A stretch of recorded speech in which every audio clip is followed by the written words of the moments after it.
Boys Inc. episode 57. We're back. Got Nate with me. One more than 56. Hell yeah, one more than 56. I guessed incorrectly again, but nice. Yeah.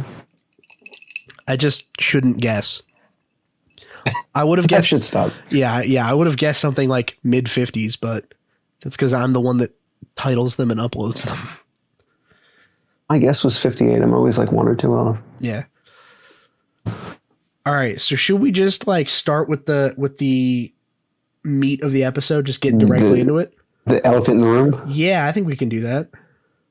Okay. All right. I mean, it's going to take up time. Yeah. This one's going to be the meat of the episode. So everyone buckle in.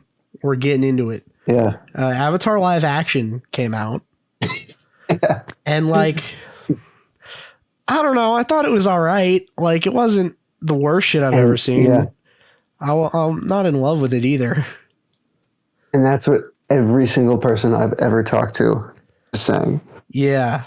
It's like, it's okay. Yeah. It's like, it's fine. Like all right. So I did the same thing. I did the same thing I did with One Piece, although I missed the first two episodes. I took notes while I was watching it. Oh, okay. So I was just like, all right, well, so I started on episode 3, so I'm missing the first two, but I feel like the first two aren't that big a deal anyway. And I just wrote down like things that I liked about every episode and things that I didn't like about every episode. Mm-hmm. And I figure we could just go through them if we wanted like a way to organize this. Yeah, we could do that. All right. I just want to say overall though, like, yeah, I mean, this is one of those things. One Piece was a tall order, right? Because people were going to be pissed if it was bad. Yeah. And they pulled it off. They did. Yeah. Yeah. Right? That's fine. It's great. Yeah. I feel like the One Piece live action was like, it didn't disappoint me at all. And I was like, okay, there's a good reason for this to exist. Exactly. And that's what I was going to say is that's part of why. Yeah. I think that's part of why I liked it, Yeah. I have always liked the story of One Piece, I'm like, this is a good idea. This is a really cool open world concept. But like, I can't sit down and watch 1,000 episodes. Yeah. So this is perfect, Yeah. And I'm trying. I'm slowly getting through them, but, it was nice. Yeah. But this one, it's Avatar. Yeah, like... everybody's seen Avatar. Everybody knows Avatar.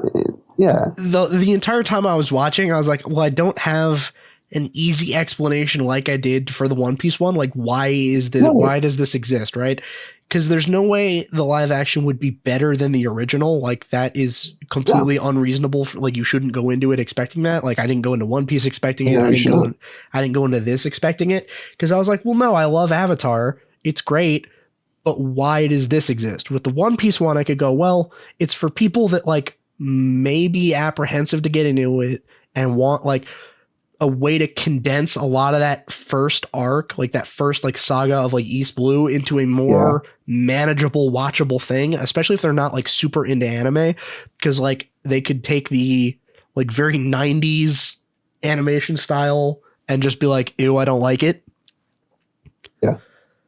And I feel like it fixes a lot of that because it's like, okay, well, if you're looking for something that's like still cartoony, but still technically like live action, you're getting that, and you're getting pretty much most of what you need from the East Blue condensed into like an afternoon. Mm. It cuts out all the bullshit. There's no Don Krieg. The thing with the dog is like not in there. Yes. Like get all that out of there. Like just the skeleton of East Blue, take all the good stuff. Like Zoro's duel with Mihawk, that stays in. Luffy versus Arlong, that stays in. Like all this, keep that in, keep in all the good stuff and just get on with it. Like I felt like most of the changes were for the better.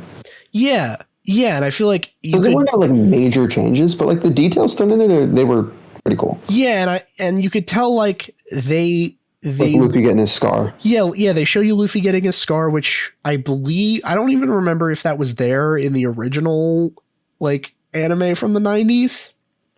It wasn't in the anime at all. Not the one I saw, at least. Okay, yeah, I remember there were some things that they cut out of the manga because it was too fucked up. Like they changed Sanji's backstory a little bit so that Zeph didn't eat his own leg, but in the live action, in the manga he did eat his own leg, and then in the anime they changed it like, oh no, he lost it like in the crash.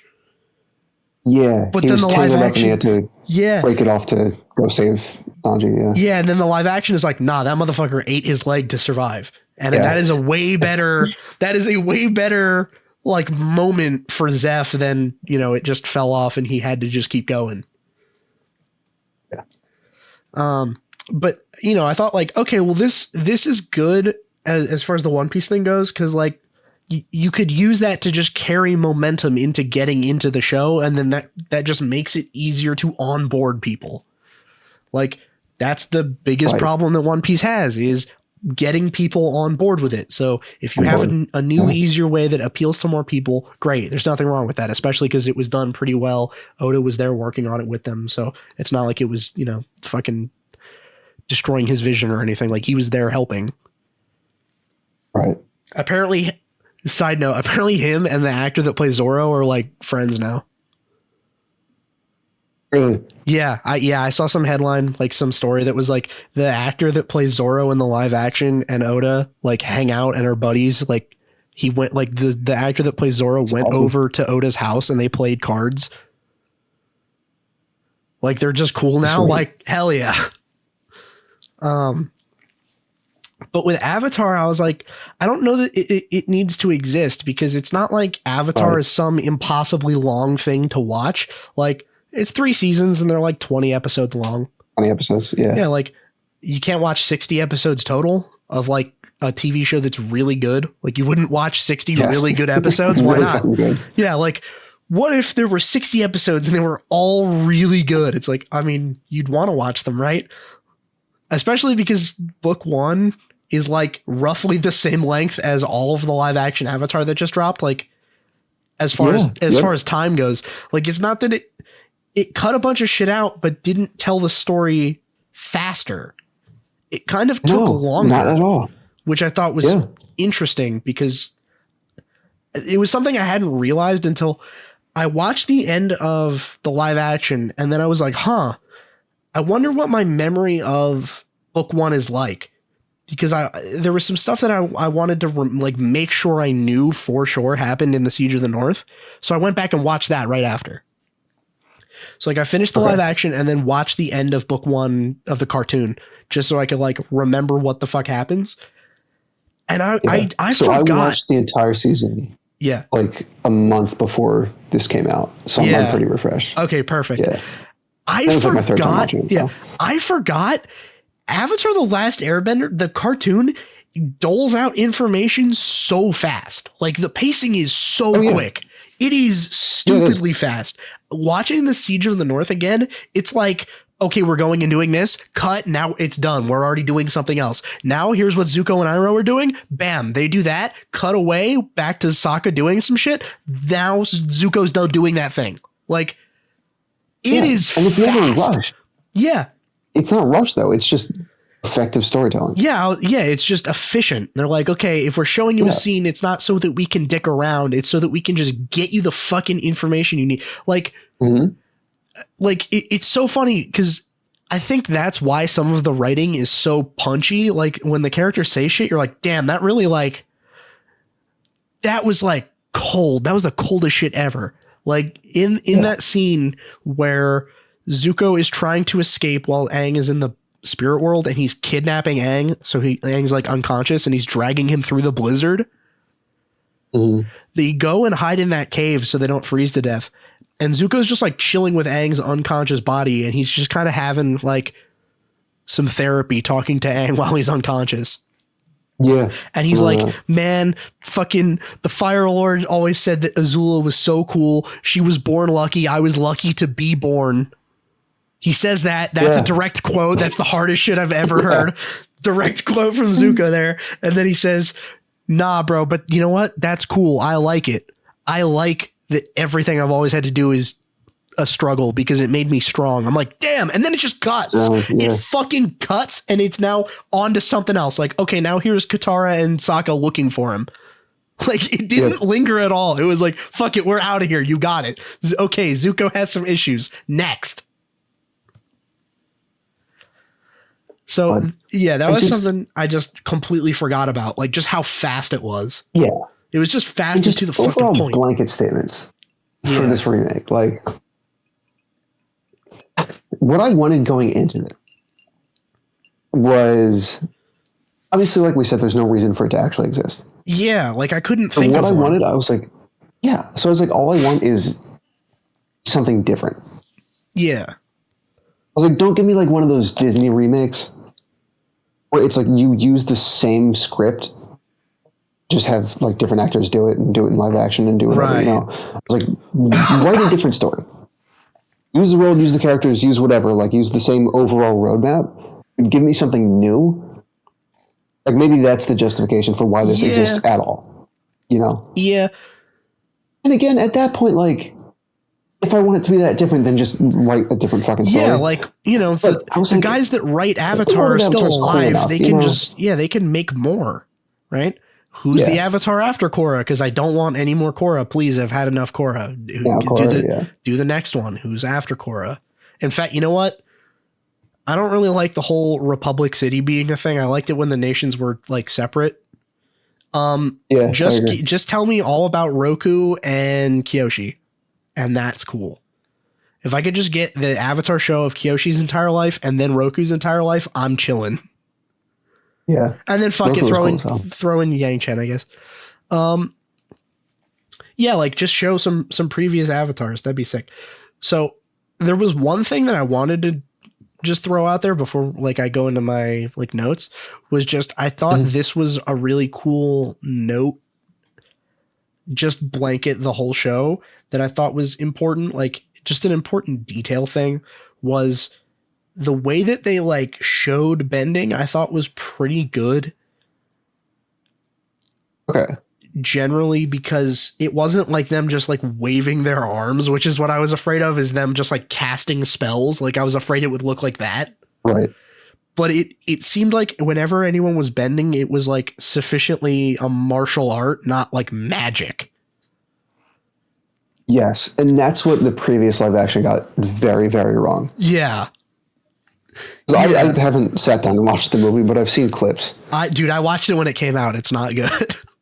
Really? Okay. Yeah, that shit sucks. I know one of the biggest complaints about that movie is that they just kind of like dance and shit happens. Yeah, like they're casting spells, they're not bending. Whereas like in this one, like in a lot of the action scenes, especially like I noticed it a lot with Zuko fights. Like whenever Zuko's fighting, it's like he's doing like crazy fucking taekwondo, like Muay Thai kicks and shit, and fire comes out. It's not like him waving his arms and shooting magic missile fireballs. You know what I mean? Like. Right. I was like, okay, I feel like that's really important because it was super important to the original show that like the bending is a discipline. It's a martial art that you need to learn. It's not just magic. Yeah. And I agree with a lot of people that have been saying that visually the best part was the firebending. Yeah. The firebending looks sick. People were saying like the waterbending was kind of iffy. The airbending was kind of iffy, you know? Yeah. I agree with that. I think the firebending looked the best. Yeah, the firebending looked pretty good. I think I think pretty much every time there was a fight that involved firebenders, I was like writing my notes. I was like, this is a pretty good fight.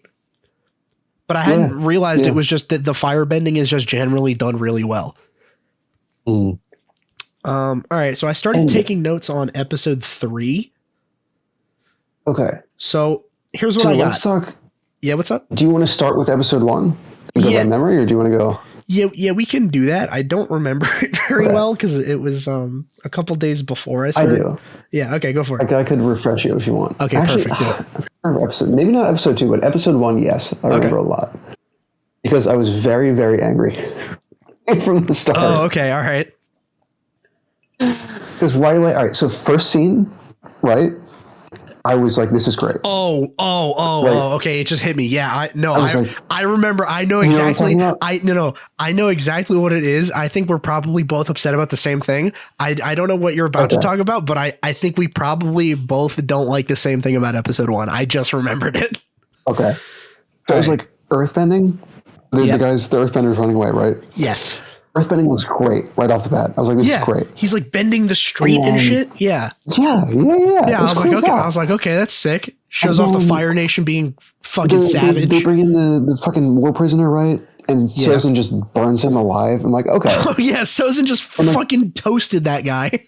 Yeah, no. I'm like, and that's good. And that's another thing. It's like, that's another. Any justification for its existence is going to be a stretch. Sure.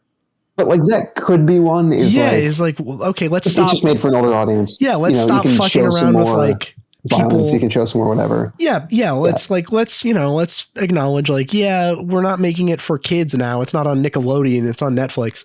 So we can have people say "damn" every couple episodes, and some people die. Right.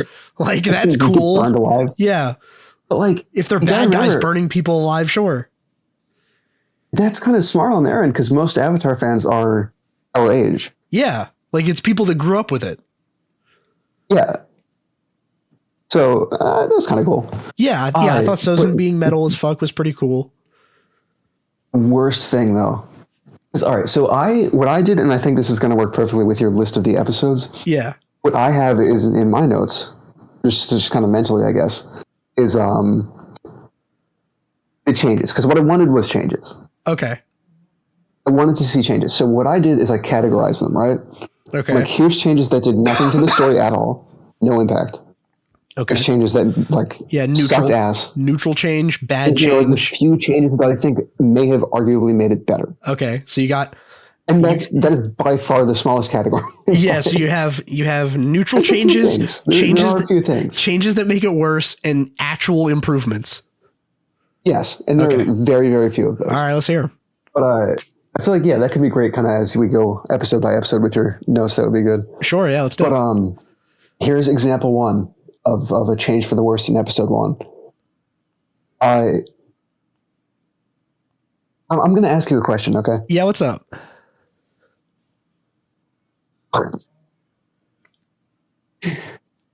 Why did Aang leave? Yeah, that was what really bothered me in episode 1 is that he's not running away. It's that he's like, I just need to go clear my head. Let's go, Appa. I'm just going to go for a joyride once around the block real quick.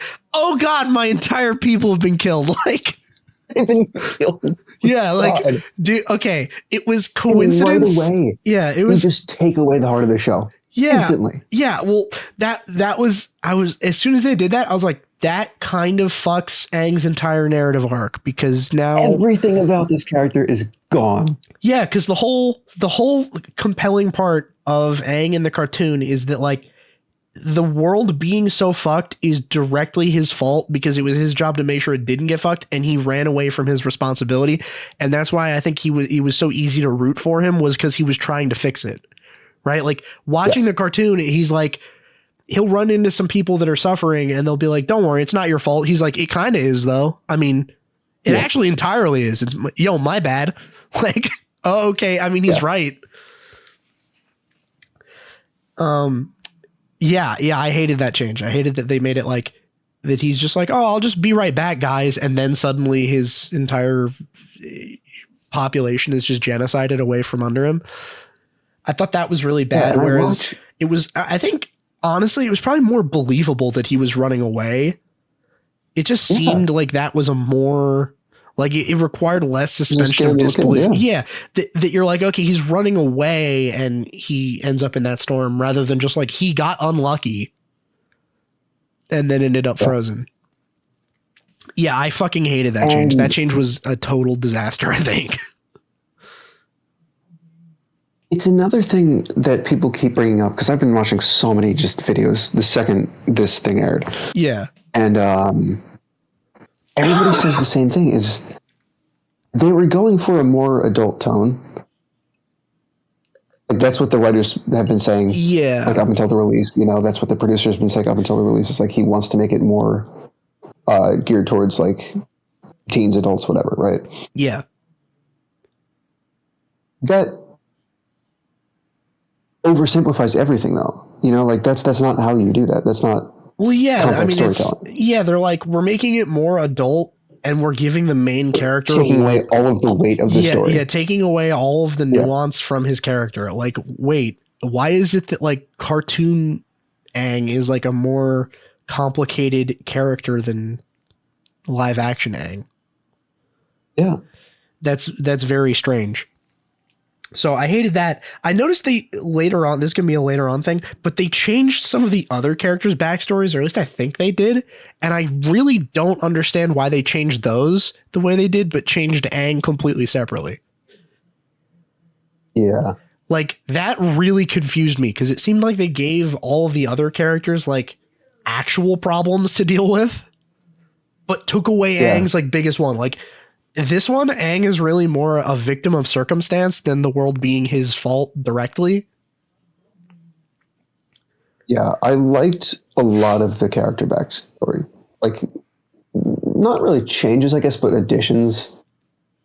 The character backstories.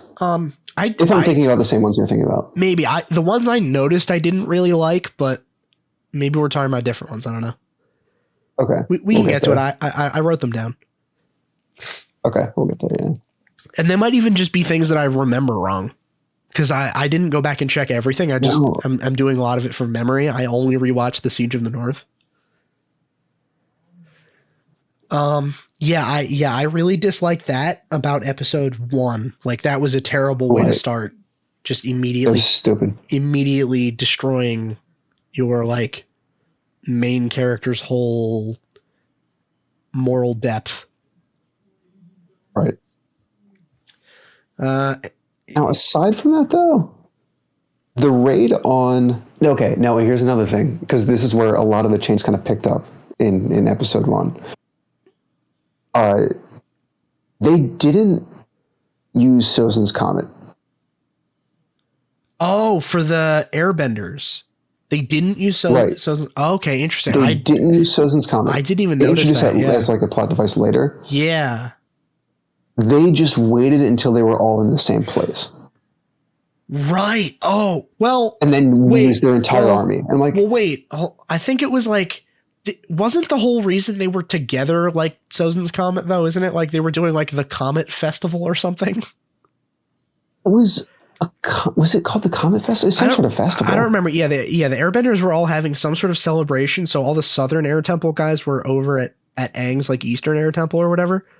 And then they're like, okay, now we strike and kill all of them all at once. Yeah, but he never mentioned the comet. Yeah, I think one of the Airbenders said something about like the Comet Festival. I don't know. I feel like they said this. It's the something festival. You might be right. It might be the Comet Festival. I think it was something like that. But I think that's such a like. They probably should have said something more than that. Like they probably should have given that away a little bit more. They said this before the show even came out. They said they're not going to use Sozin's Comet as a story structure. Because in the cartoon, they had a year until Sozin's Comet came. Yeah. And he had to master all 40 elements within a year. Because he talks to Roku and he was like, yeah, you have until the comet where that's when you know they're going to be the most powerful. So they're probably going to try to, take the Earth Kingdom by then. So you better be fully realized by then. Kind of like a timeline on it. Yeah, that's why he was in a rush. It wasn't like learn airbending at some point, learn, all these other disciplines at some point. Like you need to learn them before it even came out.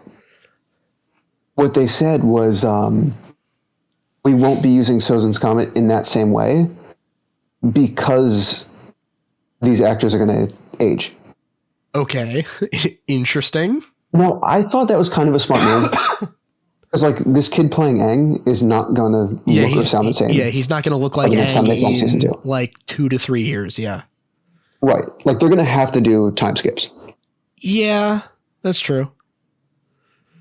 So I kind of like that change. It's not terrible. I think it's important to be like, okay, well, I think it's one of the neutral ones, but I think that one could be good if they handle it well, but that really does make me wonder though, why did they still structure it the same? Right? How many seasons are there? What do you mean? Like it's still 3 seasons, yeah. Is it? Is it still going to be 3 seasons? What they said. Well, because it's been renewed for 3. Well, okay. Well, because think about it like this, right?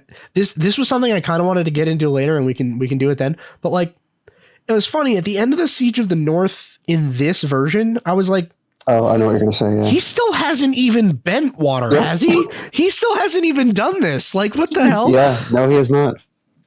Yeah, and that's another thing. Is I was like, that's why they didn't call it Book 1 Water. They called it Season 1. Like, yeah, he hasn't even started, bro. Dude, my theory is that that's going to be like a time skip thing. Maybe, yeah. Cool, because they set up season 2 is going to start and he's going to know waterbending, and that's going to be lame as fuck. Well, yeah, because they're like, all right, well, I mean, he's supposed to be kind of compatible with water. Like, water was not going to be that big a challenge for him, and Katara already kind of knows some shit, and the season 2 is already the Earth one because they already cast Toph. Oh, I didn't see that they cast Toph, but that's exactly what they're supposed to be because the fucking moon spirit just came back.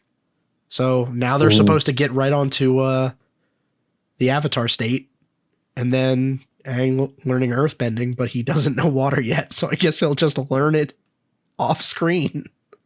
Yeah. Or the first half of like the first episode.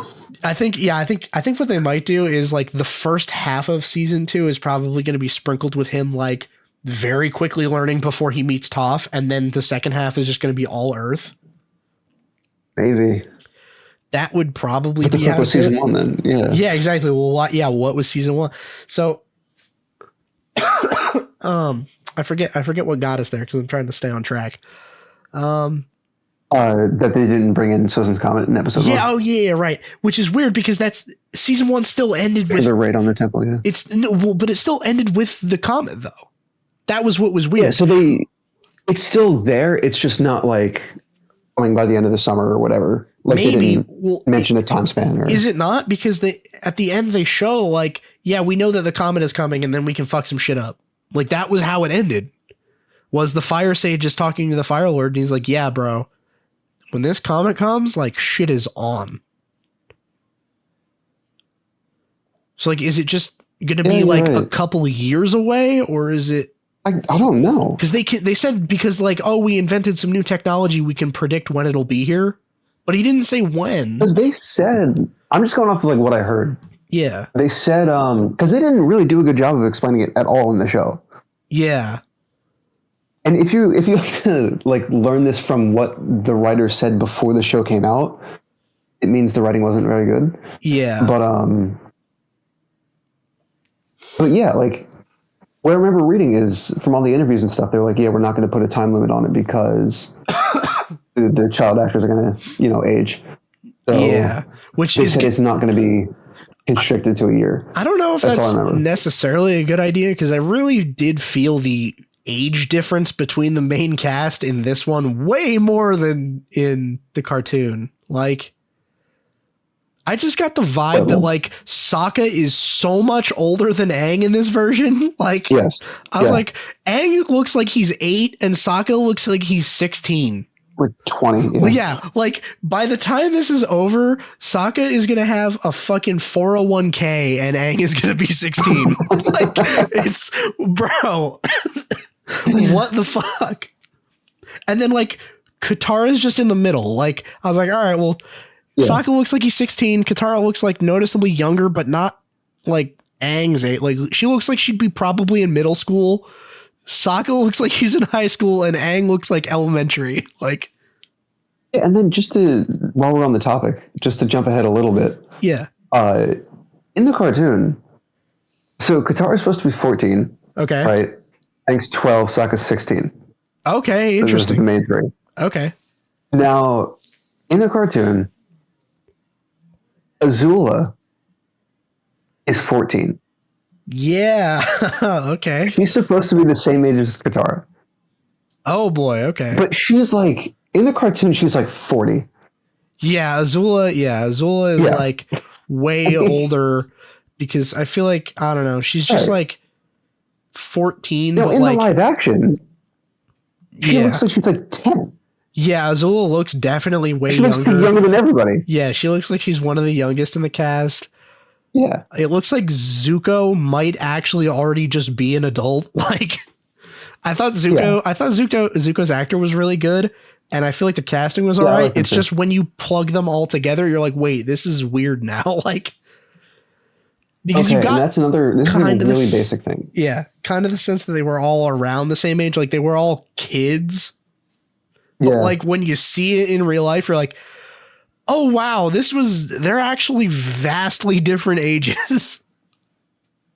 Yeah. I have one complaint about Zuko. Yeah. I liked his actor a lot. Yeah, I think his actor was great. I think he was probably the best out of the kids. Yeah, for sure. I don't think his actor is actually a kid, but yeah.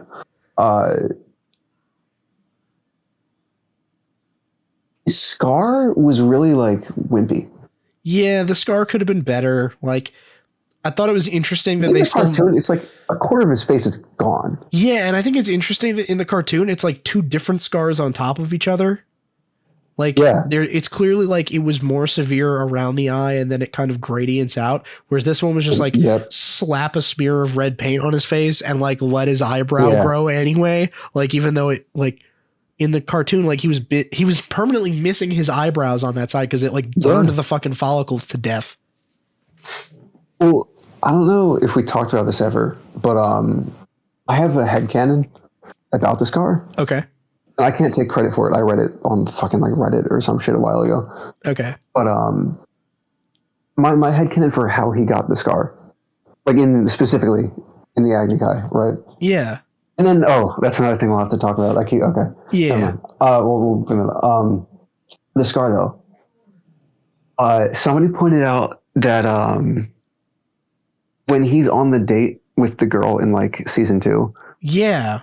Yeah, when he's in the Earth Kingdom. He goes to touch his face and he gets real scared. You know, he flinches. Right. And then later on, at the very end of the show, the finishing move that Ozai tries to use on Aang is he just goes to bitch slap him with his palm on fire. Oh, okay. Interesting. Yeah. So the headcanon this person pointed out, they're like, Zuko was there not fighting, you know? He was just kneeling on the ground, right? Yeah. He was like, I bet Ozai just walked up to him and just like slapped him. Yeah, just pimp slapped him with his fire hands. Yeah.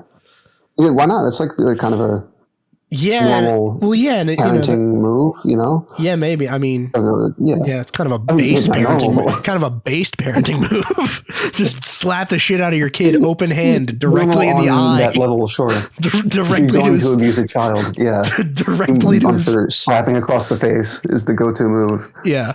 I mean, it's it's the most effective one. He wasn't actually fighting him, right? At that point. He was more of just like, he was disciplined at that point. Yeah. He wasn't actually fighting. Yeah, exactly. Like, what's he going to do? Like stand far back and shoot a fireball? No, he's going to walk up and he's going to fucking slap him. Yeah. Well, that's my own headcanon. I was like, I kind of believe that. Yeah. Yeah, I mean, I think the way they show it in the original cartoon, that's not impossible. Like, because Ozai is like right over him and then he like says something and then it kind of cuts away as he winds up to do something and it's implied like, okay, and then he burned him. Yeah. Yeah, I mean that's definitely not like impossible. But yeah, the Scar I noticed like it wasn't as severe in the live action. Like they didn't really make it as much of a disfigurement as it probably should have been. Like I feel like it really should have been like, yeah, it should be a little bit gruesome. It should be kind of hard to look at. I feel like to really like make you feel like, oh wow, he really got fucked. Like that sucks for him. I feel like episode 1 and 2 kind of blend together.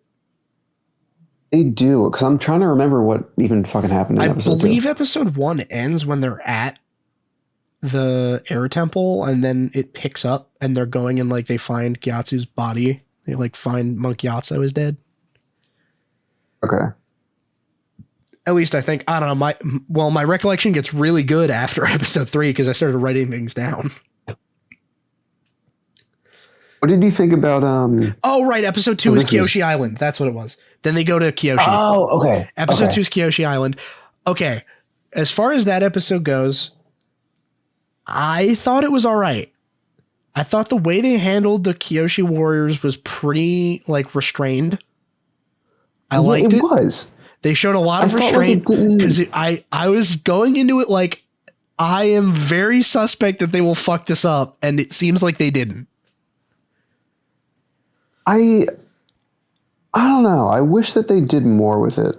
Maybe I really feel like. Well, here's the thing. I think they kind of gimped Sokka a little bit. I think they kind of showed like they were a little too pussy to go all in on Sokka. How I think they should have. They went on record before it even came out. Okay, yeah. So like, which is weird because I think like it's not like Sokka is like a fucking problem character now. Like, it's not like they're like, oh my god, you can never write Sokka today. It's like, no, he wasn't that bad. Yeah. Like, well, and that's the thing is like, first of all, he's a kid. Yeah. And it wasn't like people. All right, so they kept saying like his sexism is problematic, and that's what I kept reading, right? Yeah. And they're like, we're going to tone down his sexism. It's like, okay, well, first of all, he's not like an adult, you know? Yeah. He's not like an adult in the workplace. Yeah. Yeah, he's not actually oppressing anyone. Yeah. Or he's not harassing coworkers, you know? Yeah. He's a kid, and it's like that boys rule, girls drool mentality. Well, yeah, and also that was his arc, right? That was his arc in that first season, right? He gets more of an arc. Yeah, he gets more of an arc later, like about being the only non-bender in the group, especially being the only one that isn't a bending fucking genius. Because when you think about it, like all of them are the goats of their respective elements. Yeah, like Zuko is fucking one of the only people on the planet that can redirect lightning. Aang is the fucking avatar. Toph invented metal bending single-handedly. Katara like earned the fucking rank of master and all this shit. Like she can blood bend and shit. Like all of them are just like bending geniuses. And then there's Sokka that can't at all. He's the boomerang guy and he's got to deal with that. Yeah. But in the first season, it's like, yeah, but if you really examine his character, like it's kind of unbelievable that he would be so egalitarian right at the beginning. Yes. Cause like, the whole thing with the water tribe, and this is what I kind of respect about Avatar is like, yeah, it shows them as a culture, both good and bad. Like, yeah, cultures have some good things and some bad things. Like the water benders are like, every culture. Yeah, like all the cultures had their upsides and their downsides, and you got to actually examine it, right? Like, oh, the water benders are pretty generally almost always the good guys, but they have some regressive beliefs, though. Like they have a very rigid structure. Yeah. At least the northern one does. The southern one was more lax, but that was more like out of necessity. Like it kind of needed to be because all of the dudes left to go to war. But like, if you imagine like, okay, Sokka's like 16 and all of the dudes in his village, including his dad, all go off to war without him. And he just missed the cutoff by like a month. And they're like, yo, you just stay back and defend everything. And remember, you got to keep all the women safe because, you know, they're women. Like he would kind of have a complex about that, especially because he's never left the South Pole ever. Like that was his entire world and the culture he grew up in for his entire life. So it's not like he hates women. He was just ignorant. Yeah. He's not a misogynist. He just didn't know better because the culture he grew up in just didn't explore that ever. But then like as soon as he leaves his island and gets a dose of the real world, he's like, oh, wait a minute, I should stop. Like I'm kind of a clown if I think like this. Yeah. So I thought it was really shitty that they just kind of swerved that entirely. Like, okay, we're just not going to address that. We're just going to write him so that he's cool from the beginning. It's like, I feel like it's just not willing to develop him. At first, I was like pissed about it when I found out before I even watched the show, right? And then I watched the show and I was like, hey, it's not terrible, you know? Yeah. But I think episode 2 is the only point where I was like, this is fucking stupid. Yeah. Because of how he's supposed to meet Suki. Yeah, the whole thing with the Kyoshi warriors and Sokka is like they're sort of supposed to play off each other because he doesn't think women can be warriors, and yet they've trained way harder than he has, so any of them could just easily mop the floor with him. And that's supposed to be what teaches him, like, oh, it's not about like men or women. It's about like how much you train, how seriously do you take being a fighter. Asked her to teach him. Yeah. And that's how you can tell, like, oh, he grew as a person, is that he gets his ass beat by Suki and then he goes, okay, I'll humble myself. I will put on the dress and you can teach me. Like, I'm going to throw away this fucking stupid, like, idea of like, oh, women can't be warriors. I'll put on the dress and learn because clearly she knows something I don't. Like, he humbles himself and then learns from it. Like, that's a perfect fucking character moment for him. And they just went, nah, but like people might not like him because he seems sexist. It's like, well, yeah, he's sexist when it starts, but that's why you develop him.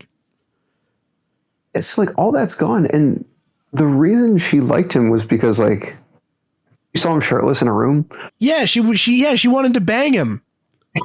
Isn't that way more sexist? Like, isn't that like incredibly sexist? Like, yo, in the original, this character that was sexist because the culture he grew up in has these regressive ideas about women finally gets out into the real world, and he finds out that, you know, there are actually badass women too, and that if he doesn't take women seriously, then he will get fucking humbled publicly over and over until he starts taking them seriously. To like, oh yeah, the women are badass, but you know, the second they see one shirtless 16-year-old boy, they're just fucking instantly KO'd. It's over. Like, bro, what?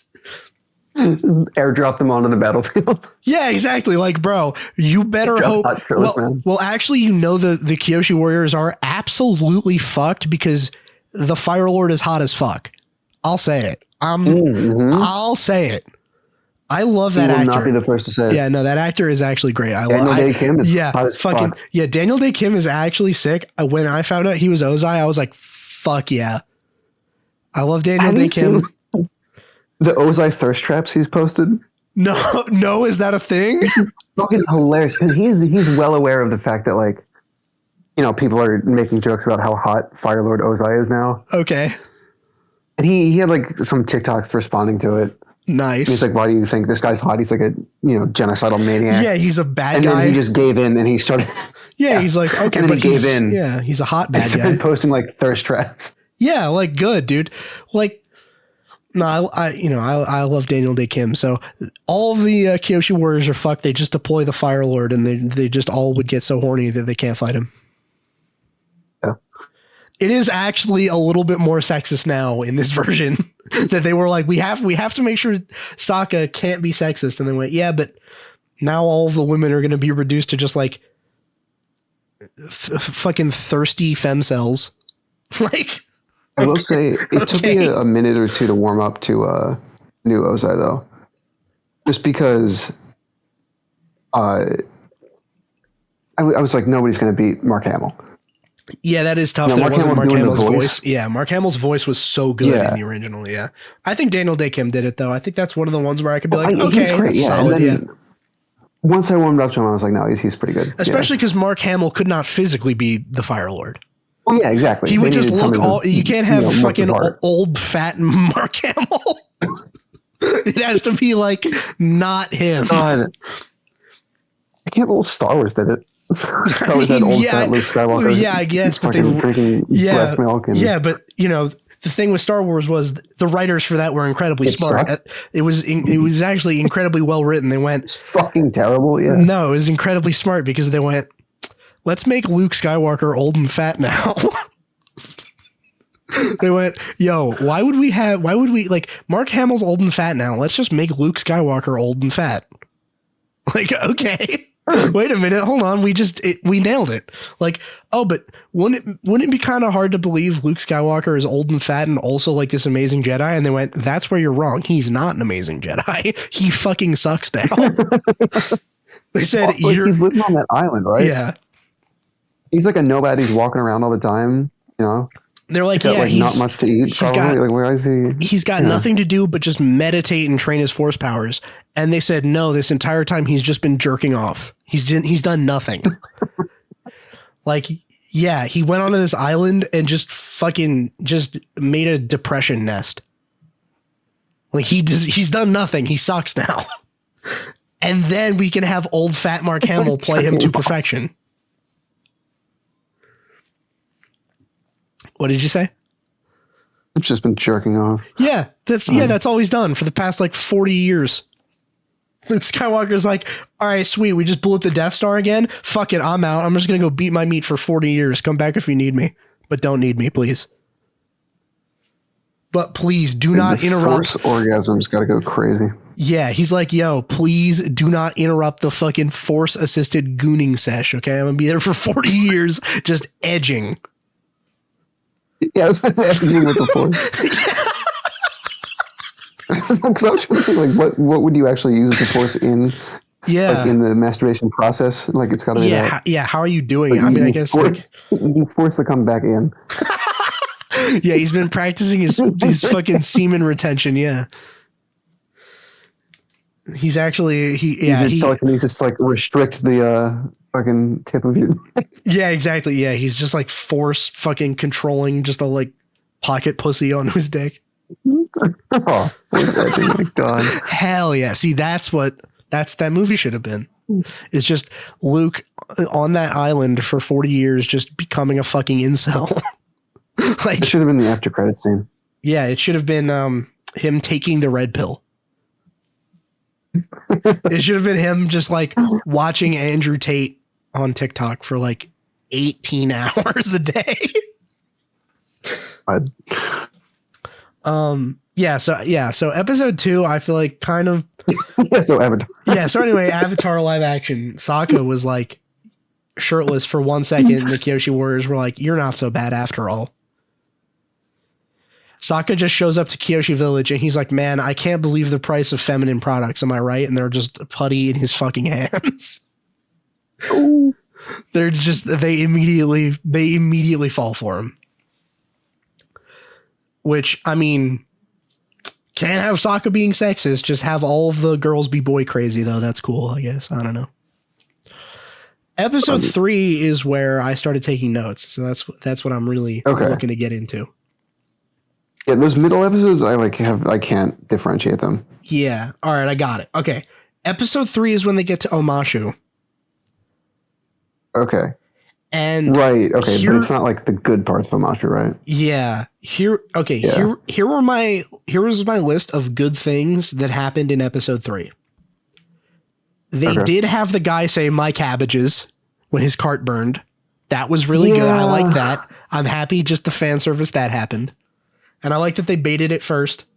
They made you think like they're not going to do it, and then they did it anyway. I don't know, to be honest. I liked it. I like that he said it. I just wish they did it better. Yeah, it could have been better, but I'm glad they did it. I'm glad they went to the well and did it. Netflix was like, "Oh, look at us being, cheeky and self-aware," and yeah, they're like, "Haha, we know, like that's what you guys are waiting for." Come on. Yeah. Because then they tweeted the meme, like Netflix tweeted the meme about their own show. I don't know if you saw that because people were mad about that. No, I didn't see that. And they're like, when he finally says "my cabbages," I'm like, "Oh, shut the fuck up." Yeah, it's like, all right, well, you were just waiting and because you were waiting with fucking desperation to see if he does it. Like, yeah, okay, whatever, bro. If you acknowledge it. Yeah. Oh yeah, so these are not in any particular order. This is just when I was done episode 3, I was like, here's the things I liked, here's the things I didn't like. That was the one that they introduced the Mechanist and changed all of the like people from the Southern Air Temple or whatever, or the Eastern. I forget which one they're from, but all the refugees that invent shit are now no longer there. They now live in Omashu. So like the kid in the wheelchair and the Mechanist. Right. I love the casting for the Mechanist. The Mechanist casting is sick. Abed. Yep. Thank God they're still putting him in things. That guy is great for that role. He was made for it. Thank God to put him in more shit. I fucking love Danny Pudi. Yeah, Danny Pudi's great. I saw him. I saw the Mechanist. I was like, wait a minute, this motherfucker looks familiar. I was like, this guy looks like Abed. Hold on. And then I Googled it. It is him. So you're wrong. You're just racist. Yeah. It's actually, it's some other autistic Indian guy. Yeah. It's actually some, it's some other Indian guy. I'm going to have to cut this joke, but it's funny. I saw the Mechanist. I was like, oh my God, is that?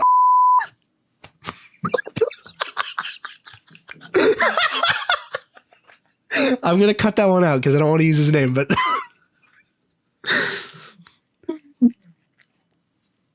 Nah, so it being Abed from Community was great. I'm glad he's still getting work. He's a funny guy, so I'm glad he was in it. I wasn't a huge fan of the Mechanist plot itself, but I think the casting was good. Yeah. In this episode, we also got the intro to Azula. Like Azula does her first thing where she like fakes out that group of resistance guys in the Fire Nation capital. Right. And I thought that was a really good introduction to her character. Just as like, okay, yeah, she is completely cold-hearted. Like, just she will fuck you up in ways that you haven't imagined. Just being stone cold. I thought that was. I'm just gonna get it out now. Yeah. I agree with you about the introduction. Yeah. I think that's a good way. Introduction was badass. Yeah, I think that's a great way to introduce you to Azula and give you the general vibe of like what she's about. But I know I'm going into future episodes here, but after that, so I won't say any detail. Yeah. I hated just why was she in the show? She did fucking nothing. I mean, she did. Now that I think about it, she does get a lot of screen time considering it's book one. Like, what did Azula do in the original book? Yeah, a lot of screen time, and she didn't do a goddamn thing. It was a lot of setting her up to be important later, because she's a big part of book 2 and 3. Like Ozai pissing her off. Yeah, which I get. Like, sure. I mean, yeah, you could show that if you want, but like, I don't know. Yeah, I mean, I didn't like it. I get it just as like, well, she is technically the second antagonist after Ozai, because like, if you remember like the finale of original Avatar, it's like Zuko versus her and Aang versus Ozai. So like, it's important to set them both up so it doesn't feel like she comes out of nowhere. But I feel like they already did so much, and they have so much time in book 2 and 3 to really set her up and actually have her do stuff. Yeah, because she wasn't in book 1 at all, right? I don't remember anything that she did in book 1. If she was in it, she was not in it very much. I think they showed her at the end of the last episode, like because they didn't show Ozai either until they never showed his face. 3. Yeah, they never showed his face. They showed him like talking, like the Agni Kai flashback. But you never saw his face. He was always like obscured. Not until season 3. Yeah. Yeah, that was when they finally started showing you what he looked like, and he just looked like Daniel Day Kim does in real life. So. Yeah, again, they nailed the casting. The casting was sick. So I've got 2 more good points for this episode, and one of them is weird. So the other good thing that I like from episode 3 was the fight between Aang and Zuko through the market in Omashu was just genuinely really sick, I think. Yeah. Like that cool fight, scene. I thought the effects were nice. The choreography was really good. It was just well shot. It was just a cool fight. I just liked it. And then interesting. So I'm going to go ahead and contradict myself 100%. As a good, I said it makes Jet's plan a little bit less stupid. Like Jet is kind of less retarded in this version. Yeah. Because like in the original, it was like, okay, Jet is there and then he wants to kill an entire town full of innocent people for poorly explained reason. Because he's like an idiot. Like he's just salty that like, oh, the Fire Nation took this from us and killed my parents. It's like, but then go get revenge on the guys that did it, not these unrelated people. So in this one, it was like, I never really liked the Jet plot in the original. Yeah, it was like, it was a good episode. I really liked that episode, but his plot was dumb. I think it was interesting, like, to have characters that were specifically against the bad guys also be bad guys. Like, it's not just this clean, like, you are either a good guy because you hate the Fire Nation or a bad guy because you are the Fire Nation or you like them. They go, well, but if you're against the bad guys and saying, let's make the bad guys really mad by killing all their civilians, it's like, well, you're still kind of a bad guy. Yeah. I thought that was a good, like, point for an episode. But in this one, like, his plan was, I think, maybe better reasoned, but not explained at all, like what exactly his plan was. It was like he wanted to with the Mechanist? He wanted to kill the Mechanist, but also he wanted to kill the Mechanist because the Mechanist was selling his designs to the Fire Nation, which did happen in the original, although it wasn't Jet. Jet never knew about this or ever wanted to be like involved. Yeah, he was totally separated. Yeah, it was a totally separate thing. But the Mechanist was technically a traitor. So Jet wants to do that, but then Jet also wanted to do it in, like, he wanted to kill Boomy too for some reason. It was during the exchange with Boomy, yeah. Yeah, and he was like, yeah, and fuck Boomy too. Like, what does Boomy have to do with it? Like, Boomy doesn't know. Yeah. Why not do it during the exchange with the Fire Nation? Yeah, like, his whole thing was like, yeah, and then he'll go into the capital. He'll go into the palace and then blow up King Boomy as well, and that's good because obviously Boomy's bad. I'm like, but why is Boomy obviously bad?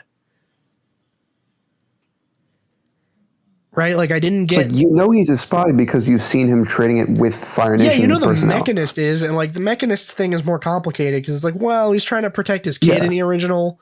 Like, you understand why he does. It's not because he's a bad guy. It's just because he doesn't feel like he has a choice.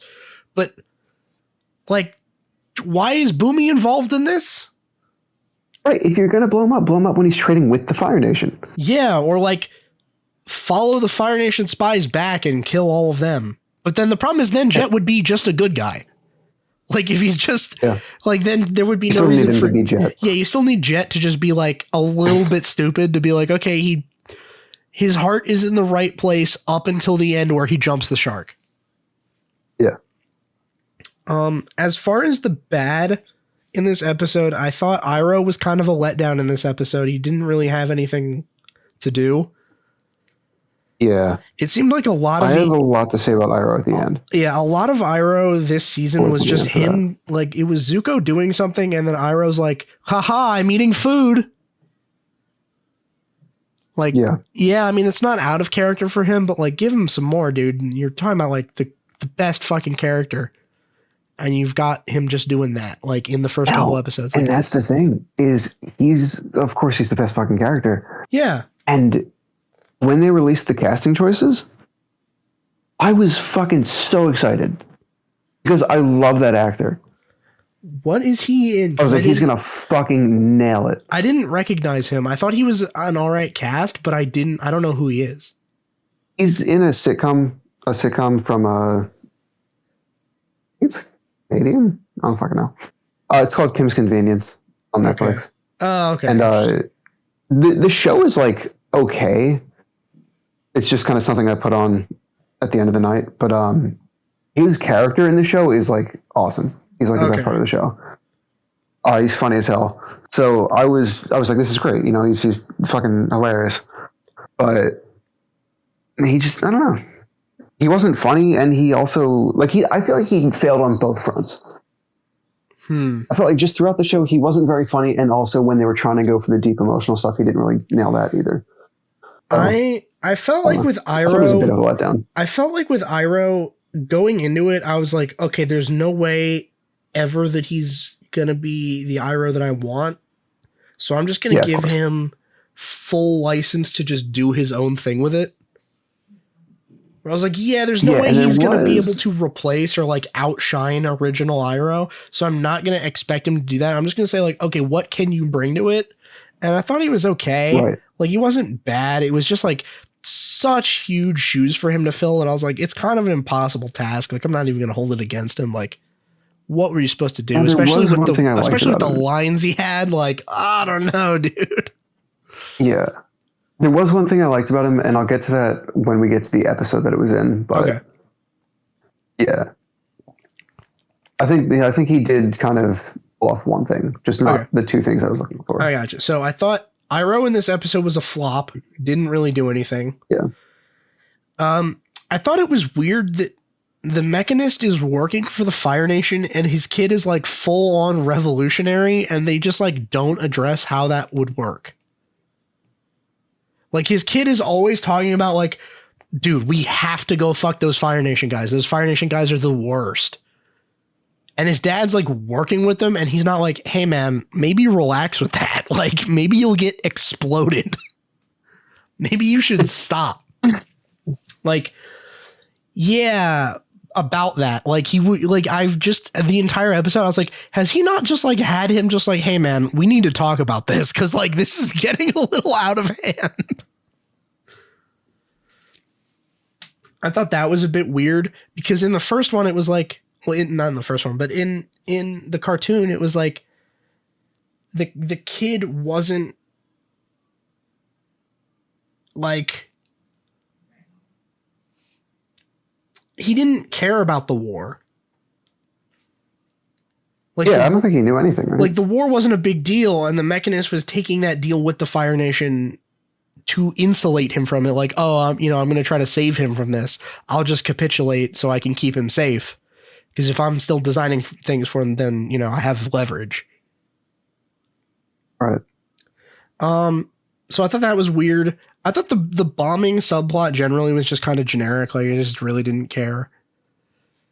In episode 3, I don't think they even mentioned Boomy's name up until like the last possible second. Like, even when Jet is talking about the Earth King, he's just like the king of the city. Like, king. He's not like, it's not like Boomy. Like, it's weird that they just leave episode 4 to be Boomy. Like, all of episode 4 is Boomy, and we're not going to even set him up a little bit.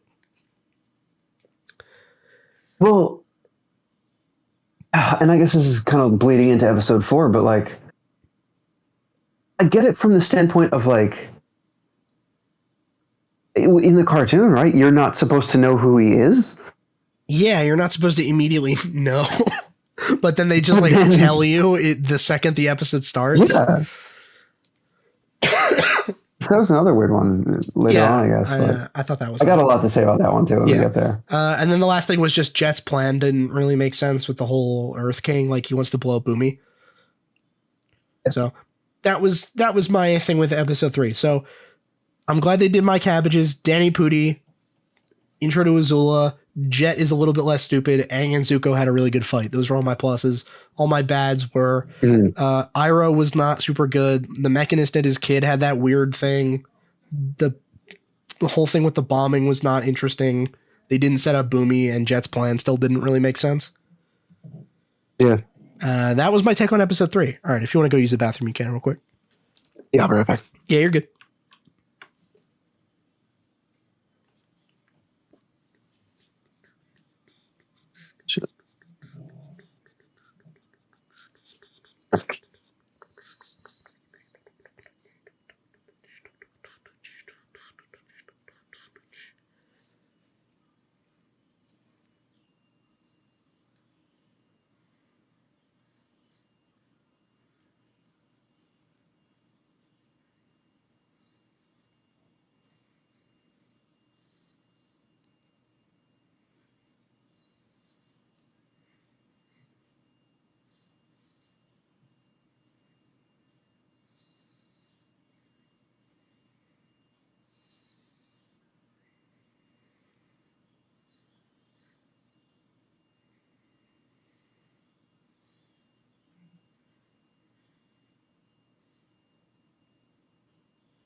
Okay.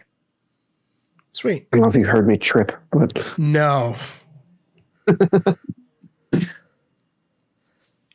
All right. We good? Yeah. All right. Hell yeah. All right. We're back. All right. So episode 4, we can start picking this up pace wise a little bit just because we've already been going an hour. We don't have to like rush, but. Sure. All right. Episode 4. This one was all about Boomy. So as for good, I had, they changed Aang's whistle because they never interacted with the pirates. He instead got the whistle from Boomy, and I actually like that change. Mm-hmm. Like, okay, that's a good little, like, maybe it was a little like too obvious, but it just seemed like, okay, well, they needed something to show that they were like friends rather than just like they had met one time. Yeah, I like the bison whistle thing. Yeah. But I also missed. All right, and this is okay. This is, I don't know if it's like a neutral change for me, I had maybe another category, maybe a fourth category that was like, I like what you did, but you also took away this, you know? Yeah, like it might be just a mixed bag. Yeah, so like I did like that, the bison whistle thing, but Yeah. I took away the mail shoot. Yeah, yeah, the whole thing with the mail That's cool as shoots hell. was Yeah. not nearly as developed as it was in the original, which was a little shitty. That was Boomy taught him how to use the mail shoots as a slide. Yeah, and the whole bit was like, it kind of sets up Boomy as like, oh yeah, well, you know, Boomy, you're supposed to be a mad genius. Yeah, yeah. Like Boomy, and that's, you know, he carries that on. That's how you can tell it's still him, is like, he's just a weird guy that has an interesting way of looking at things. Like, oh, the Fire Nation is attacking. Let's all surrender. Yeah. Why? It'll make sense later. We're waiting. Neutral Jing. We're using the neutral Jing to wait for the perfect moment to strike. You know that's letting them capture you, right? That's exactly what it's doing. I don't care. I'm Boomy. Oh, they cut out the whole secret tunnel thing to get into the town, which I was a little disappointed about, but at least they still got the hippies singing Secret Tunnel. Yeah. It was with Sokka and Katara. Yeah, it was Sokka and Katara. I hated personally. I wasn't a huge fan of that change. Yeah, I thought that was a little bit like, wait, what? The whole Aang being in prison thing didn't make a whole lot of sense because, like, well, he was in prison for fighting, but Zuko just tried to murder him and he was just protecting himself and he gets thrown in jail for that, even though he's not a firebender. Like, there were a few things where it was like you're just throwing this in to have it in there, but you don't actually have a way to handle it. Yeah, I thought that was like, they were like, okay, I just kind of imagine the writers planning it out like, okay, we're going to have Aang actually go do plot, whatever plot means, and have Sokka and Katara going around and picking up the references and Easter eggs that we need. Yep. Like, okay, so they're going to go run into the hippies. Huge problem with that. Yeah, they're going to run into the hippies. They're going to go into the tunnel. Yeah. And the huge problem with that is by the end of this season, they haven't fucking done anything together. Yeah. It's like, I guess, you know, jumping ahead a lot, is like, in the later episodes in the season, they start talking about like, oh, I know we're down on our luck or whatever, but we're close. We're a family at this point. It's Aang, we're a family. Nothing together. It's like, well, only a little bit. Like, you have known him like a week. Like, you know him because you fly together? Yeah, like you I haven't guess. gone on adventures together? You haven't like done anything? Like, seriously. Yeah. Like, you don't. How are you guys such good friends? Like, they're always talking about like, I need to protect my friends, but it's like, are you friends? Why? Like, what do you know about each other? Like, what have you done? What's Sokka's favorite color? Yeah. You even know? Yeah, exactly. How many of his abs can you see at once? When his shirt is off and Aang's like, his what? He takes his shirt off. You're like, damn, he doesn't know shit. I fucking missed that. He wasn't even there for that. But I liked that we at least got the hippies singing about the secret tunnel, and they kept the story for Omashu's existence still the same. I like that. I like that we still got the dump. Like, okay, yeah. The same. I mean, what was different? And they had to throw in their one little Netflix change. But that it was the girl that did it. Yeah. Yeah. I was like, it was yeah. It was a lesbian relationship. Yeah. Oh, was it? I thought. Oh, I didn't realize. Yeah. Okay. Really? I totally didn't realize that. Get the one little thing in there. Totally didn't even realize that. I thought it was just like, oh yeah, no, it's just okay. Interesting. Yeah, I didn't know that. I thought it was cool that we got to see the Badger moles just being bros. I'm glad that was a thing, and they already set it up as like, cool. Oh, the Badger moles taught them to earthbend because that is like actually what happens. And then Toph is going to draw from that later too. Hopefully, if they and overall, that's another thing is I thought the animals looked pretty good. Yeah, the Badger mole was cool. The CGI animals were pretty decent. Yeah, Appa looked good. Momo was kind of hit or miss though. Momo was a little bad. Yeah. Episode 8 Momo is really bad. I think Momo was an afterthought. Yeah, a little bit. Well, like, you notice how Momo didn't do anything up until that one thing he did? Oh, yeah. Yep. I know what you're talking about. Yeah, like, what the fuck was that? Anyway. Oh, yeah, and then the other thing that I noticed, these are kind of two of the same point. They show some of Iroh's backstory for episode 4. Yeah. And they show the funeral for his son, and fucking Leaves from the Vine is playing. Yep, all that comes in way, way early. I like that though. I like that they were like, okay, we're gonna show his son's funeral, and they're gonna have Leaves from the Vine. I'm so glad Leaves from the Vine made it in. Yeah, I thought that was sick, and then I really liked it because in that same episode when Zuko is leaving, it also plays Leaves from the Vine. Mm-hmm. I thought that was super important that they like show you that, you know, like that's basically what's going on, is that he kind of views Zuko as like his new son. And this is the episode where Iroh's captive on the wagon, right? On the Earthbender's wagon. I think no. Well, is it? Wait, hold on. Oh, yes, it is. Right. So this is what I was saying earlier, where like I thought for the most part the emotional stuff kind of didn't really go through with the actor, and the humor definitely didn't. Yeah. I think the one thing I liked about Iroh in this adaptation was they kind of took the whole disgraced war general part. Yeah. And expanded on that. Yeah, they definitely loved having characters dunk on him for failing to capture Ba Sing Se. Yeah. Which is like super in line with how he was written originally. Like that is very faithful to the original. I was super happy about that. And I like that they're already, even if it's like subconsciously something people don't notice, maybe it's something super obvious, but the Leaves from the Vine thing, I think just playing for both his son in flashbacks and Zuko now is like such a nice touch. I love that. Yeah. And then as far as the bad for this episode, Iroh was kind of a dick to the Earth Kingdom troops. Like when he was on the wagon, he was kind of a cunt to them. Like I thought that was a little bit out of character, because like he was just super cool with them when he was captured in the cartoon. Like it wasn't personal. There was no like actual bad blood. Right. But he was just kind of a dick a little bit. And I was like, all right, that seems a little bit it was like snarky, odd. Yeah.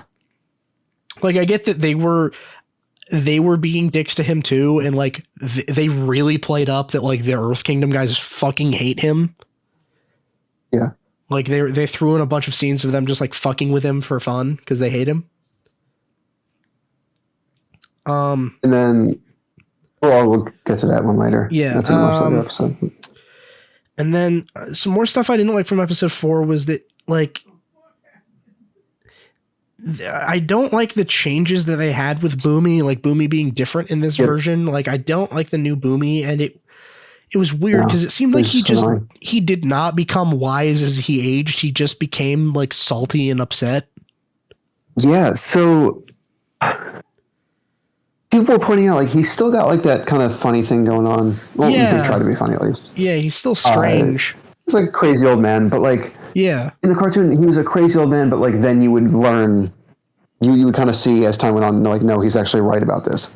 Yeah, he's totally right. He's not actually crazy. Yeah. Yeah, it's wisdom, you just don't understand it. It's the whole Mad Genius thing. Right. In this he was just crazy. Yeah, he was just a little too crazy, yeah. Yeah. And this occurs to me now. I'm still upset. Another bad thing. No Flopsy. Yeah. There was a statue of Flopsy. We didn't even. I didn't even see the statue. Flopsy couldn't even just be chilling in the room. Like he couldn't just be like. There's no Flopsy. What the hell, dude? No Flopsy's crazy. Can't believe we didn't get Flopsy. And then we didn't get that little like one twist thing at the end where he has to pick the fighter. There was no pick your fighter. It was just, okay, Aang, now we fight. Oh yeah, and he was so like, Extreme was like, all right, now we're gonna fight to the death. Yeah, he's like, all right, Aang, well, you're so finally out of character, you're finally back. I met you one time 100 years ago, and you're still 12 somehow. Anyway, we will now kung fu fight to the death. You're like, okay, I guess. Like, it made a lot more sense in the cartoon. Like, and then like he was such a pussy bitch at the end, because Aang was holding up the two. Yeah, he's like, just kill me, He's like, just kill me, let me die. Yeah, Boomy's like, yo, I want to die. Like, wow, that is a direction you could take Boomy. Like, what is this? Yeah. I was like, this guy is he's crazy. He's not smart. Yeah, he's mad at Aang. He fucking hates Aang, and then he just wants to die. He just gives up. Yeah, like the whole point of the episode, like the whole point of Boomy fucking with Aang in the episode in the cartoon is like, he's fucking with him, but he's trying to teach him things.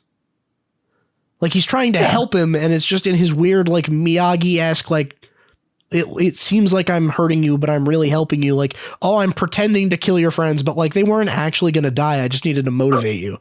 Like, they weren't going to die. They were just getting covered in candy, bro. They're fine. Like, now choose your fighter, and it's two scary guys, and he picks the worst option. He picks Boomy. Like, this is another case of like, I know it might sound weird because I just shit on everything that happened, but I do think this is another case of like, you changed it and like you fixed one thing but broke another. So like, I thought he was annoying overall.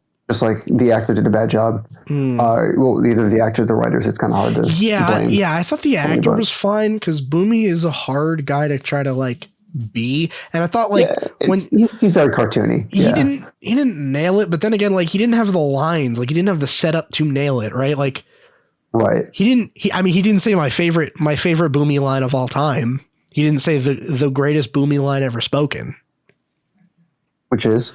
It's when they're all eating because Sokka wasn't here. He wasn't able to say it. It's where they're all eating the feast. And he goes to offer Aang the food. And Aang's like, no, I'm a vegetarian. And then he turns to Sokka and he's like, what about you? Do you like meat? I bet this one likes meat. Yeah, I bet this one likes meat. It's like, hey, yo. Like, he didn't get to do that. He didn't get to be like goofy Boomy. He just had to be like sourpuss Boomy. You know what I mean? He made the lettuce leaf joke. That's he still said lettuce leaf. They still had the rock candy, although it wasn't a big deal. No.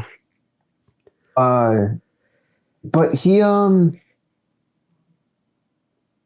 one of my favorite parts about Avatar, just as a whole, right, is that they weren't afraid to show you that people were mad at Aang. Yeah. And they had to cut out a lot of the side adventures, the side quests and all that shit. Yeah. In this live action show.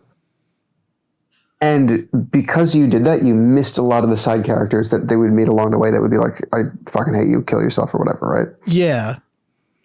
So Boomy kind of took the place of that. Yeah, Boomy kind of has to do all of it for the whole season. He's just got to carry that whole load himself. Just not a good situation for that character to be in. Because at the end of the day, he's supposed to still be cool with Aang. Yeah. Like, they were supposed to still be friends.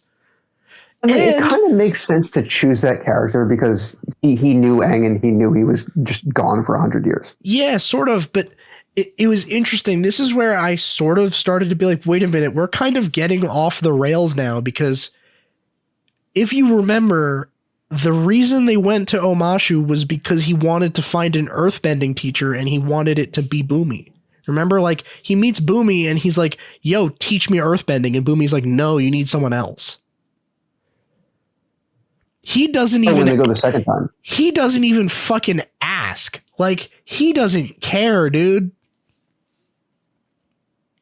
When they go the first time. Yeah. The first time is something separate, I think. Yeah, the first time. Yeah, the first time they go, he doesn't know, but he's like, oh yeah, I'll show you guys Omashu. I was here 100 years taken ago. By the Fire Nation the second time he goes for. Yeah, he's like, oh, we need to go to Boomy because I want him to be my earthbending teacher. And then they go break him out. And he's like, nah, bro, let me back into the prison because I can't teach you. He's like, yeah, you can. You know everything. He's like, well, I could, but I don't want to. It's got to be someone else. because he's a wise old man. He's like, yeah, it wouldn't work if I did it. What was it? Oh, and then this one is actually a huge gripe that I have. Like, this actually bothered me a ton. So after the fight at the end of episode 3, Aang and Iroh both get thrown in jail. And they both get moved away from their cells. So Aang gets taken to go see Boomy, and Iroh gets sent on the road to get transferred to that work camp. Mm-hmm. Zuko breaks into the prison and finds out that both of them have been moved. Right. And the guard tells him, like, what are you going to do? Like, he basically winks and nods to the camera like this is a character moment for Zuko, that he has to decide who he's going to go after. Like, is he going to go and try to capture Aang, who's right here, or is he going to go save Iroh? And he picks saving Iroh, which I totally think is out of character for season 1 Zuko. Yeah. I think 10 out of 10 times, book 1 Zuko picks chasing Aang over saving Iroh. Yeah. Because if you remember, at the end of book 2, he's kind of presented the same choice. Like, do you capture the Avatar or help Iroh? And he's like, nah, I'm going to betray Iroh. And he lets fucking Azula take him back. Yeah, he sides with Azula instead over Iroh so that he can capture Aang. And they nearly kill Aang. And then he gets what he wants. He gets to go back as a hero. Mm.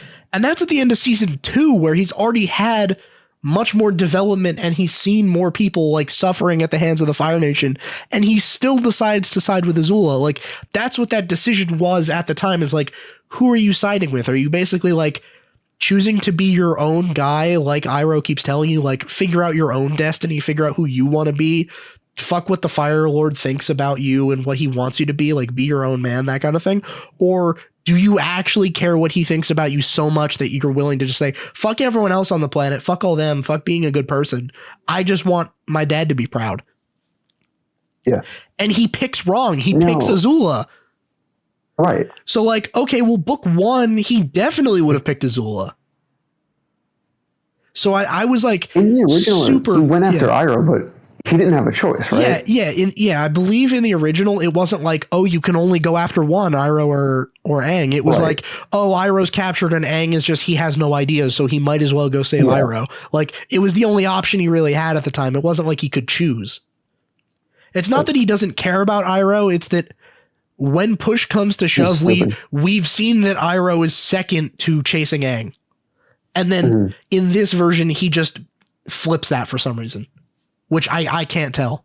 Like, they just were like, we don't want Zuko to seem like that bad a guy. It's like, but he has to develop. That's the whole point of his character, is that. Yeah, they were going way too strong on that too early. Yeah, like, it needs to be a gradual thing. That's why Zuko has so much fucking screen time, even though he's not the Avatar or the last Airbender, is because it's setting him up for the heel turn in season 3. Like, you need 2 full seasons and then another half of a third season before it makes sense why he'd turn. Like, you need him. He's the other main character of the show. Yeah, like, the way, like, if you just look at it from Zuko's perspective, like, macro the whole show, the heel turn totally makes sense because they set it up perfectly. They're like, okay, season 1, just give you an idea of what he's about. He really wants to he wants to capture Aang. Because of this, it's because his dad fucking scarred him and he's banished, and that's the only way he can come back and get his honor back, and his dad will love him again, or at least he thinks that. Season 2, he now doesn't have any of his like military assets, to him and Iroh just being homeless around the Earth Kingdom, and he gets to see firsthand how bad the Fire Nation actually is to people. Like, half of the episodes that are just Zuko centric is just him seeing people that are suffering from his people. And he's still like, yeah, but maybe they deserve it though. When as soon as he's talking to Azula and Azula's like, I'll give you what you want, he's like, all right, well, maybe they deserve it. Maybe it's not that big a deal. I'll still get mine. And then he finally goes back. He finally gets the respect that he wanted. And he's like, this sucks. This isn't what I wanted at all. I thought I'd be happy, but now I'm not. And then he turns on the beach. Remember the beach episode? Yeah. That's when it happens, is he's like, yeah, I got everything I ever wanted and I'm more pissed off now than I've ever been. Like, this sucks. I need to do something else. And that's when he was like, oh shit, Iroh was right. It took all of that happening for him to realize he needs to do something else. But in this one, they're like, nah, it's fine. Episode 4, he can already choose Iroh over Aang. I think there's another point where they build up his redemption way too much. Yeah. And we'll get to that later. But. Okay. All right. So those were my thoughts for episode 4. Oh, and we didn't get the hippie saying, and I. They never finished the song. Yeah. All right. So episode 5. Episode 5 was weird. I don't know how to feel about it. I feel like the spirit one. Yeah, I feel like I was very upset by the end of it, but the way it started, I was so hooked. Episode 5 started and I was like, this shit is working. Like, whatever it is they're doing, like, they found the secret sauce. It's working. I'm really liking it. I think if I'm thinking about this one right, because I know there was a few spirit episodes. Yeah. This might be the only visual effect I didn't like in the show. Okay. Well, not that I did. Like, some of them I was like, it is. I just remembered it is the only one you don't like. It's the only visual effect, if we're thinking about the same one. Yeah. That I thought was just like absolute shit. Yeah. So I was like, clearly they spent the money somewhere else. Yeah. So episode 5 starts and it just smash opens to them running from firebenders, which is sick. It's a great opening. It sets up a bunch of stuff, very cheap, efficient storytelling. Like, yeah, they've gone quite some distance now. They've been in some fights. It's not that big a deal. It's not the end of the world. It's still, cartoonish mischief. Mm. I thought it was a strong start, and then they find the forest burned down and the village that's been terrorized. And they're like, I feel like the whole thing with the village being set up is a very strong opening because they're like, oh yeah, Aang is not above like stopping and helping all of the small people along the way. I thought that was good for him, especially because he was like, oh, something's wrong with the spirits. Well, the Avatar is supposed to deal with that. So I guess I'll try. Right. I like that. I like that he's leaning into the spiritual thing. What about the episode where, I mean, I don't want to spoil it because I don't know if we got to it yet. There's an episode where everybody listening has seen the show. There's an episode where they're going through like a tavern or a bar or some shit. And you just hear people in the background, like telling stories about the Avatar, like stories that are going around. It was this one. It's this one? Yeah. I did like that. Yeah. I liked, this was one of the things that I had, in this episode is they referenced the Canyon episode. They referenced that. They referenced the Water Scroll episode. They referenced like a few episodes that they skipped over. I heard he ran into the pirates. Cool way to do it. I heard he beat up all those canyon crawlers. That's what that old man said. Yeah. Yeah. I was like, oh, okay. So we don't get the canyon crawlers. I thought that was pretty cool. At least they referenced it. Yeah. I thought that was cool. That was on my, we skipped the Great Divide. Yeah. The entire Great Divide did not happen, which is one of my favorite episodes. Yeah. I really love that episode. Really? Yeah. Yeah, I love the Great Divide. It's like a great episode. I don't know. There's just something about it. Are you fucking with me? What's up? Are you fucking with me? No. No? No, I like that episode. I thought you were being sarcastic. No.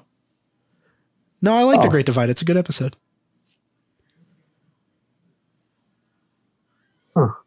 I liked it. You're the only person I've ever heard say that. I like it. I don't know. I mean, I'm sure it helps that I grew up watching it. But like, I liked it. Maybe. I liked it at the time. I like it now. It's a good episode. It's the only one I skip on rewatches. Yeah.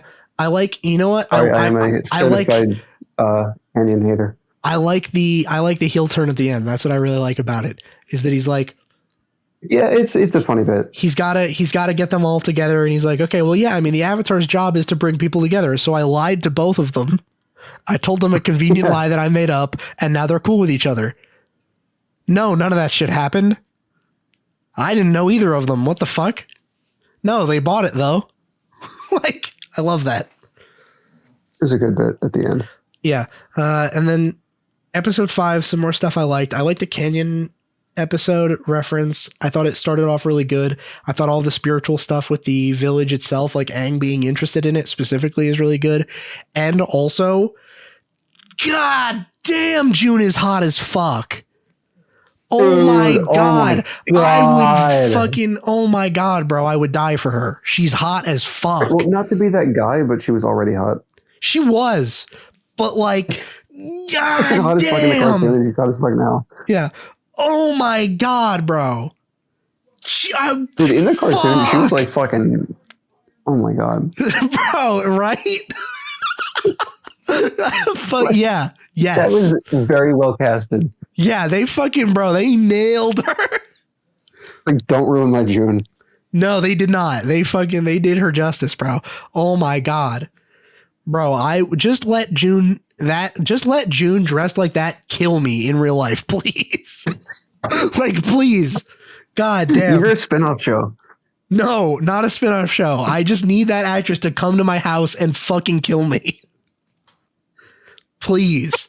I'll do anything. Holy shit. Just no, you don't need to film it at all. It's cool if you do. I don't care. But like, I just need her to come and kill me. Like, fuck. Oh my god. Anyway. Clothed or unclothed? Oh, dude, fuck. I don't know. I feel like she could rock both. That's a great question. You? I don't know. Oh, me? Dude, I don't care. I want to die naked. Yeah, I mean, you know, there might be something to that. Who knows? I'm gonna go out with a bang. True. So anyway, yeah, June, hot as fuck. They nailed her. Dude, chef's kiss. Goddamn, just step on me, June. Holy shit. That was kind of where I stopped liking episode 5, though. That's kind of it. I don't really like episode 5. I have a huge problem with episode 5, aside from that visual effect, which we'll get to. Yeah, it's probably the first thing I'm about to say. Okay. Under bad, I have Aang brings Katara and Sokka to the spirit world. The fuck? Yeah, that was stupid. Yeah, I really don't like that. What the hell was that about? And that's the thing, is like, I did like their flashbacks, but you could have found a better way to do it. I didn't really like their flashbacks. I actually didn't like... It felt like it was changed. I wasn't specifically sure. Like, I couldn't remember at the time, but I really don't like the flashbacks they gave Katara and Sokka. I really don't like them. So Sokka's was changed. Yeah, that's what I figured. Was Katara's changed? Wasn't. Katara's was the same. Interesting. No. Okay. Katara was a waterbender and her mom died lying about her. Okay. Like lying to protect her. Okay. It's like canonically how Katara's mom died. Okay, I totally couldn't remember that. Okay, so I didn't like that Aang brings Katara and Sokka to the spirit world. Yeah, that was stupid. And I really didn't like that Aang gets spiritual guidance from Gyatso instead of Roku. I have mixed feelings about that one. I fucking hated that Gyatso got so much screen time. Nothing against Gyatso, but they just ruined Roku. Yeah, Roku didn't do shit. Roku comes up next episode, I wasn't mad about that. And I want to talk about that, but like, holy shit, why would it not be Roku in this instance? Like, I get that you're supposed to be like, oh yeah, well, Aang already has this emotional connection because in episode 1, they already set up Gyatso and him, like the relationship that they have. So it's easier for them to leverage that than it is to set up Roku. But I'm a Roku enjoyer, dude. Roku's one of my favorite characters. Roku is so cool. He's like top 3. Yeah, the Roku backstory is like one of my favorite episodes. Yeah, dude, anytime Roku shows up, I love it. Actually, no shit, in the middle of this episode, like where Roku should have been, I was like, all right, hold on. I had to pause and just rewatch that part from the Deserter where Roku shows up just because it goes so hard. Mm. Which I was also disappointed we didn't get that episode just because we don't get that interaction at all. No Zhang. Yeah, no Zhang. Fucking, and Roku doesn't get to just slap the shit out of Zhang. Like, that's one of my favorite moments for Avatar. It's just so cool.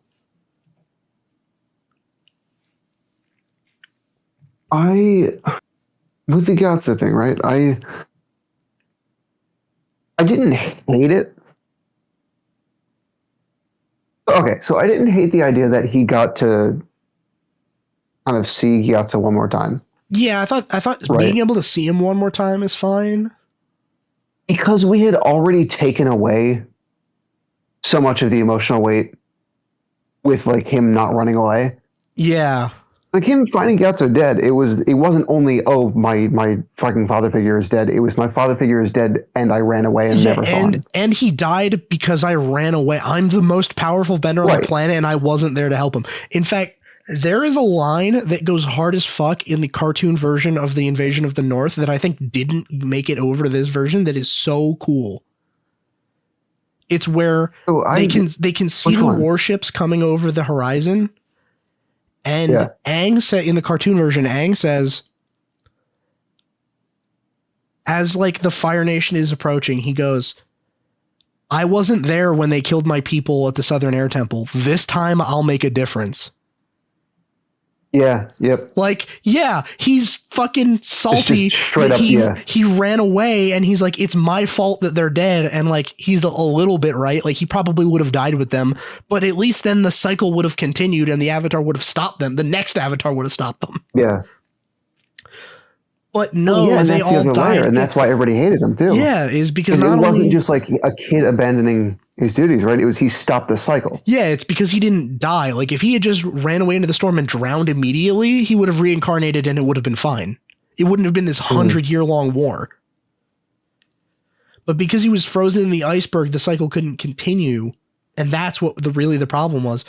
But then seeing like, okay, the battle is about to happen and Aang's like, this time will be different because I'm not running away now is like such a great character moment for him. Right. And I feel like since we took away all the emotional weight already. Yeah. Because now his people died because he went for a fucking walk. Yeah. At that point I was like, yeah, fuck it. Let him have another moment with Gyatso. Why not? Yeah. He was at the air temple and Appa took him for a walk. His dog took him for a walk. What I didn't like about it was that they established that he's living there now. Yeah. Like, so that, like when Aang dies, he'll be able to live with Gyatso again. Or or like that the spirit world is just the straight afterlife. Yeah, exactly. I was like, that's too much. Like, yeah, like if you want to have like a moment, that's fine, but like that's too much.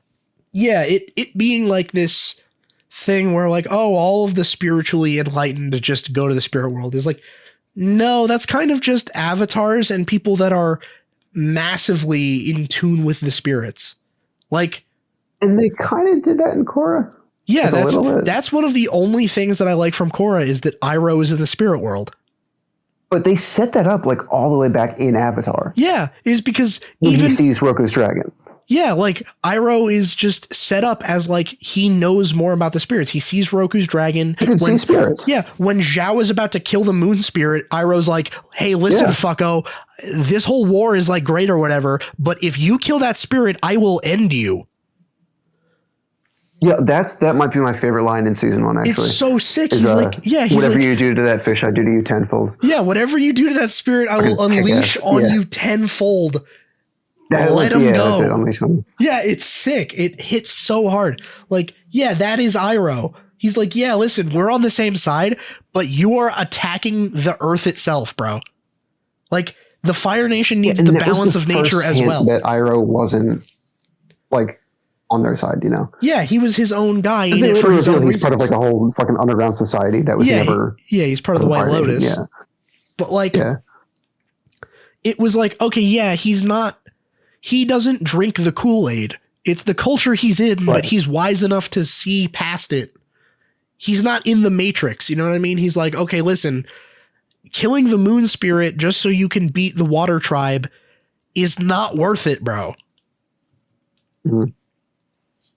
So it makes sense that Iroh would be there, but like Gyatso, it's just like, oh, well, he's a monk. Like he meditates a lot, so he can go there. Like, why aren't all the air nomads there? Yeah, like, wait, so then shouldn't, or at least all of the air masters, right? Like it was more than just Gyatso. Yes. Like there was a whole council of fucking air monks. Like they should all be there, no? But like, nah, Aang is friends with this one, so this one gets to stay.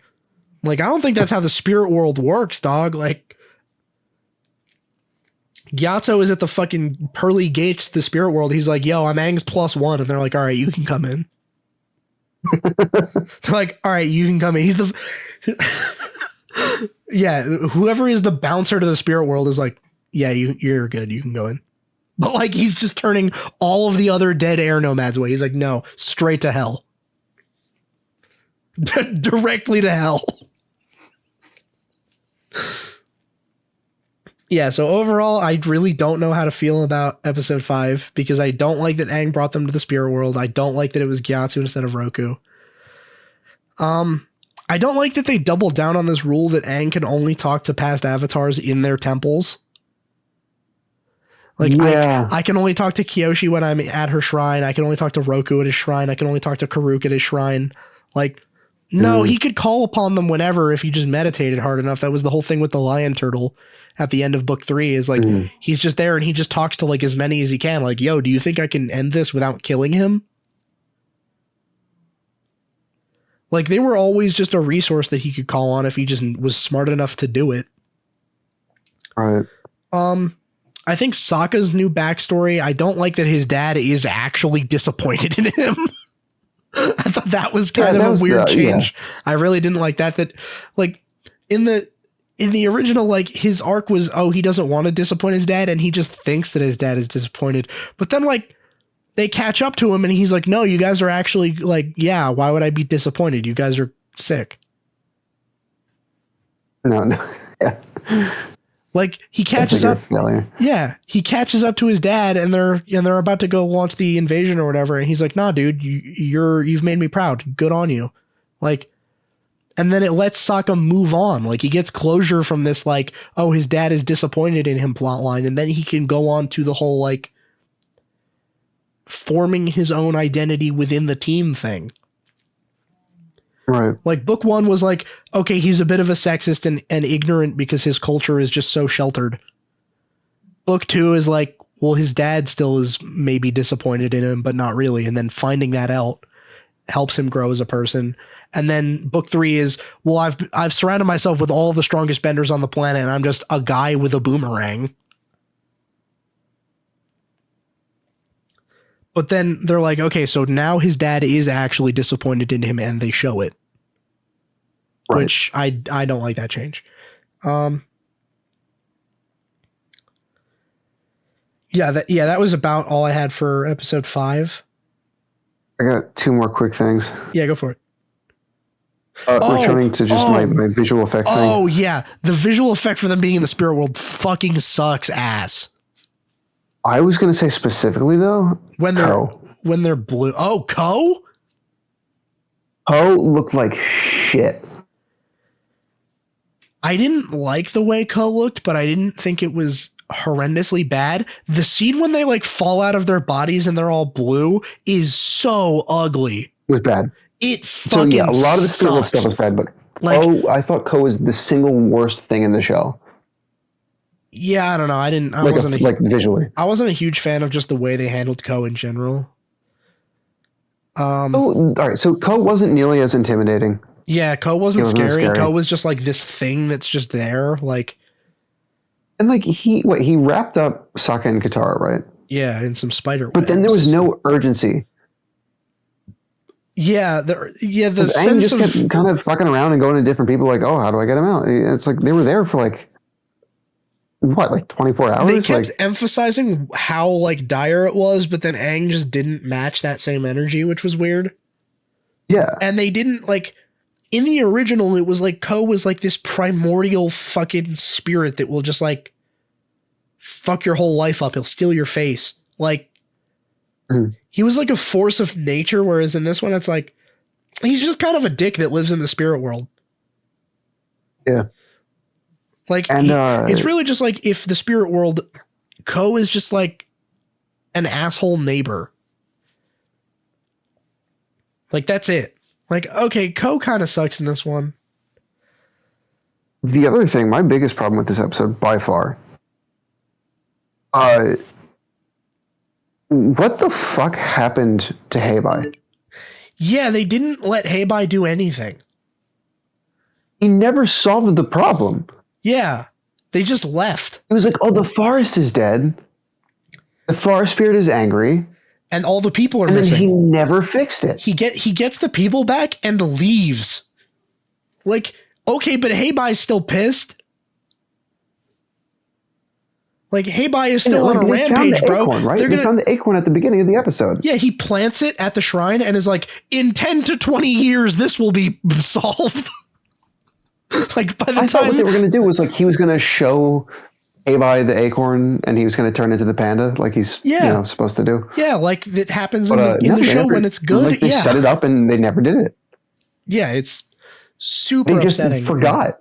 Yeah, they're like, fuck it. Well, the problem was that the people went missing, right? Well, I brought them back. It's like, but the forest spirit rampaging means that your people will keep going missing and you can't grow any crops and all of your livestock are sick. Like, your village is still fucked. Yeah. You can't grow any food. All of the animals are dying. Nature itself fucking hates you being here. And if you leave, you get abducted by a spirit panda that will kill you. And your whole reason for going into the spirit world was because you're like, on the Avatar, I should learn how to fix things in the spirit world. Yeah, I should commune with the spirits because that's my job. And then he's like, man, fuck these spirits. I need to find the people. It's like, well, if you just negotiated with the spirits instead of like negotiating with Ko, which was a weird plot development. I don't know what that was about at all. That like, oh, you just need to trade. Think about the whole Zuko, him having his journal and that kind of guiding Aang. I thought that was fine. I thought that was kind of cool. Yeah, I think it's a good touch. Like, okay, yeah, I mean, it makes sense that like Zuko does have all of this time to like get really obsessive over the Avatar. So it does make sense that like if his quest is find the Avatar and everyone is convinced the Avatar is dead and not reincarnating, then everyone would just stop caring. So that makes Zuko kind of the world's foremost Avatar expert. Like that kind of makes sense. Like everyone else just stopped giving a shit. Like, yeah, I'll give you that one. Like, Zuko can have some bespoke Avatar knowledge that no one else has. He's the only one that seems to care, so. Haunting him for years, yeah. It's been his life's mission for fucking years, and Zuko is more motivated than most people. He's just a very tenacious dude in general. So, yeah, I'll give him that. I thought that was all right. All right, episode 6. Just the masks? Yes, this is masks. So okay. I think Zuko I got some thoughts about this one. Zuko was pretty good this episode. I think it shows some of the backstory for him like disrespecting his father. And right. I think all that was handled fairly well. No, not into Zuko backstory. Yeah. No, so Zuko backstory. I did not like that they showed the Agni Kai. I was okay with it. But well, okay, so they showed it, right? Yeah. And I was like, okay, fine. But he fought back. Yeah, I wasn't into that. Like, especially that they go like, oh, he could have won but didn't out of like respect. Yeah. Like seriously. That was super fucking lame. Like, don't wait, so the Fire Lord is kind of a joke? Right. Which is kind of right. Well, sort of, but going not along with Avatar. Like he was always just kind of a figurehead. He was a figurehead, but it's not like he wasn't a pushover. Like he was actually probably one of the toughest opponents that Aang had to fight. Well, that was under Seson's comment. It was, but like he probably would have been a problem either way. Right? Even if he fought dirty, he fought like a little bitch. Yeah. Yeah, of course. He had his ways, like he was cunning, but yeah, he was definitely sneaky and clever and tricksy. What I really liked about it, though, and this is another thing that I hear a lot of people saying, this is one of the few things I have that I think improved upon the story. The crew on Zuko's ship. Oh, was the platoon that he saved. I do really like that one. I thought that was awesome. And it totally explains why the crew like switches up and loves him again. I totally like that change. That's a great change. Like Zuko being like, wait, let's not sacrifice these guys. And the Fire Lord's like, fine, you like those guys so much? Fine, they're your crew. Yeah. Like that's a very nice touch. I like that because I think in the original they never get brought up again. Like Zuko is just like so saying in the cartoon, it was the same setup, right? Like one of the crew members was pissed at him, and they're like, "Oh, he doesn't care about anybody. He's a horrible person. He's whatever, right?" Yeah. And Ira was like, "No, like he's gone through a lot of shit. Just believe me." And then Ira tells him the backstory about the Agni and all that. And then during the storm, Zuko saves a crew member that was about to fall off the ship. Yeah, and that's when they're like, "Oh wait, maybe he's not such a bad guy." And that was good on its own, but I think I like this better. Yeah, this sells it better. Like that they'd so quickly change up, right? Because like you could argue like, well, saving one of their lives, like that guy that he saved might be like, man, thanks. Maybe I was wrong about you, but like it wouldn't change everyone else's mind. Right. But this was more just like Ira was like, no, he saved all of your lives. Yeah, like it being like, hey, your whole platoon was about to get sent to their deaths, but Zuko stood up for you guys, even though he had no idea who you were. So stop pretending like he doesn't care about you. He cared about you before he even knew you, dog. Like, yeah, actually, that is a great point. And that's also the reason he has the scar. Yeah, and yeah, he's actually hunting the Avatar now because he sacrificed his honor for you. Like, you know, this whole fucking quest that he's super obsessed with, it's because he didn't want to let you die, even though he had no idea who you were. You were dead if he didn't help you. So he's banished. He lost a quarter of his face. Yeah. And he spent the past fucking however many years hunting the Avatar on this goose chase that he's not supposed to succeed at. Like, he's being sent as like, I don't know, man, go do this impossible task. Right. Because he saved you, bro. So yeah, that is actually a really good change. I really do like that one. All right. Episode 6.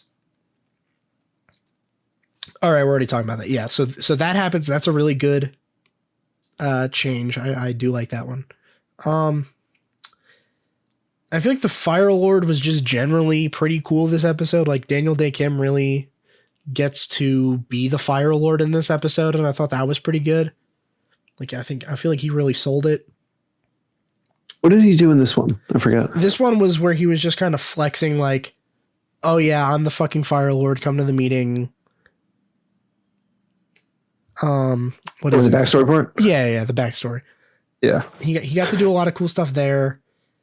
I didn't like some of the writing for him though. Like some of the lines were like kind of generic. Like, I don't know about all this. Yeah. I feel like you could say that about the whole show though. Yeah, I think it definitely came through the most obnoxiously in this episode, although the next two weren't much better. Yeah. I think this one is probably the most ham-fisted the writing gets, but the position is hard won. Yeah. As for the bad, they absolutely massacred my boy Roku.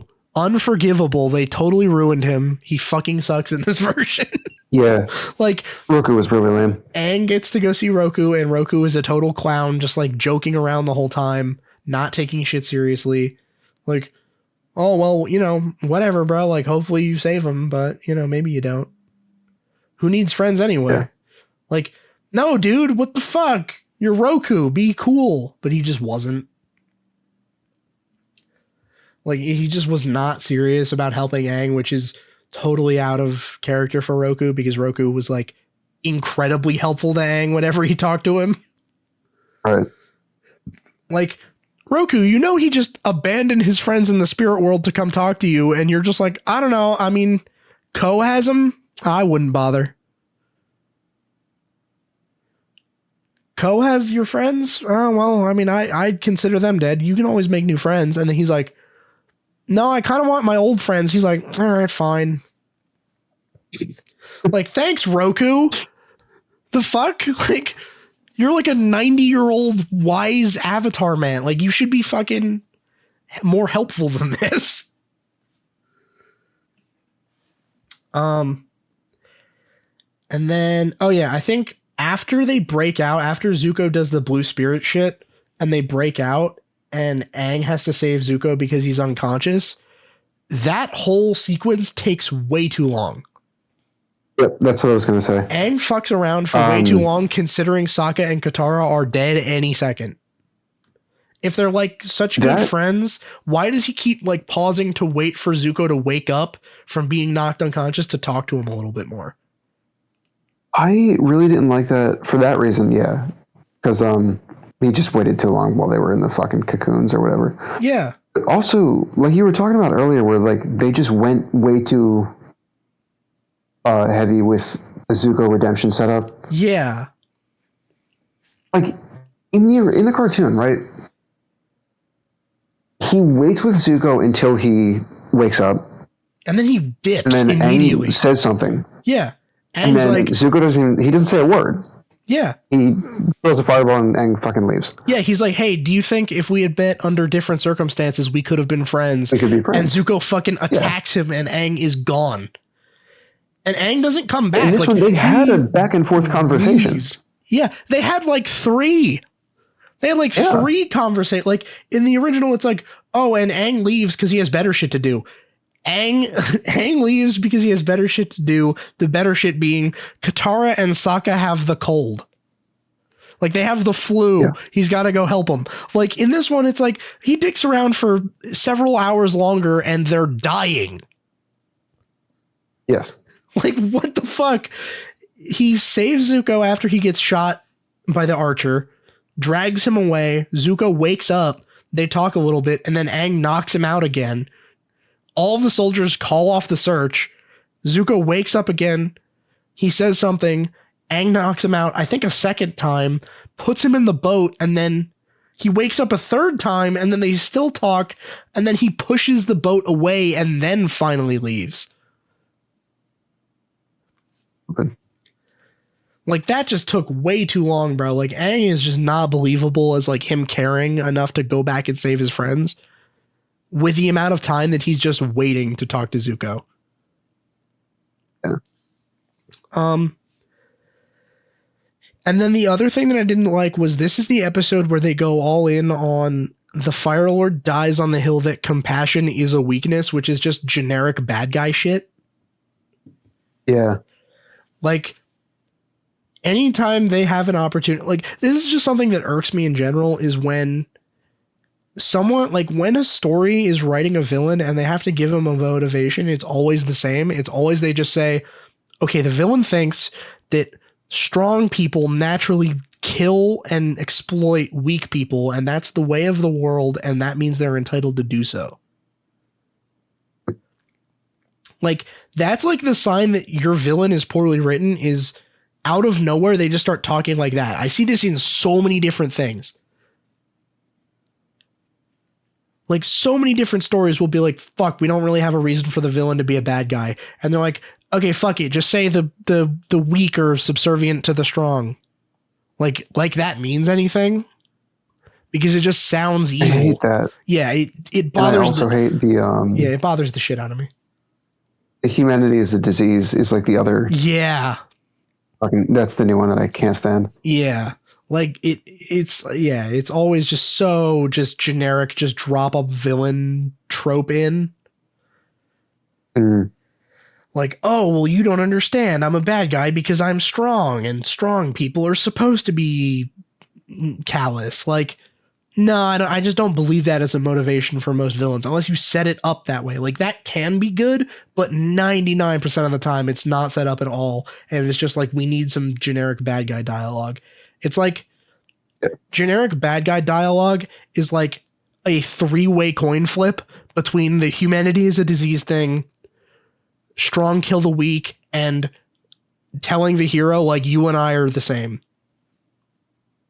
Yeah. Like, that's like the 3, just like, fuck it, we don't know what this villain is for. Just have him say a generic bad guy thing.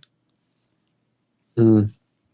So I really didn't like to see the Fire Lord go in that direction. Like, then again, he was pretty fucking generic in book 1 as far as villains go, but I feel like he was at least fleshed out enough that, like, just through the characterization of the Fire Nation as a entity, you could kind of understand where he's coming from. Not that he's like justified, but like, you know why he's doing what he's doing.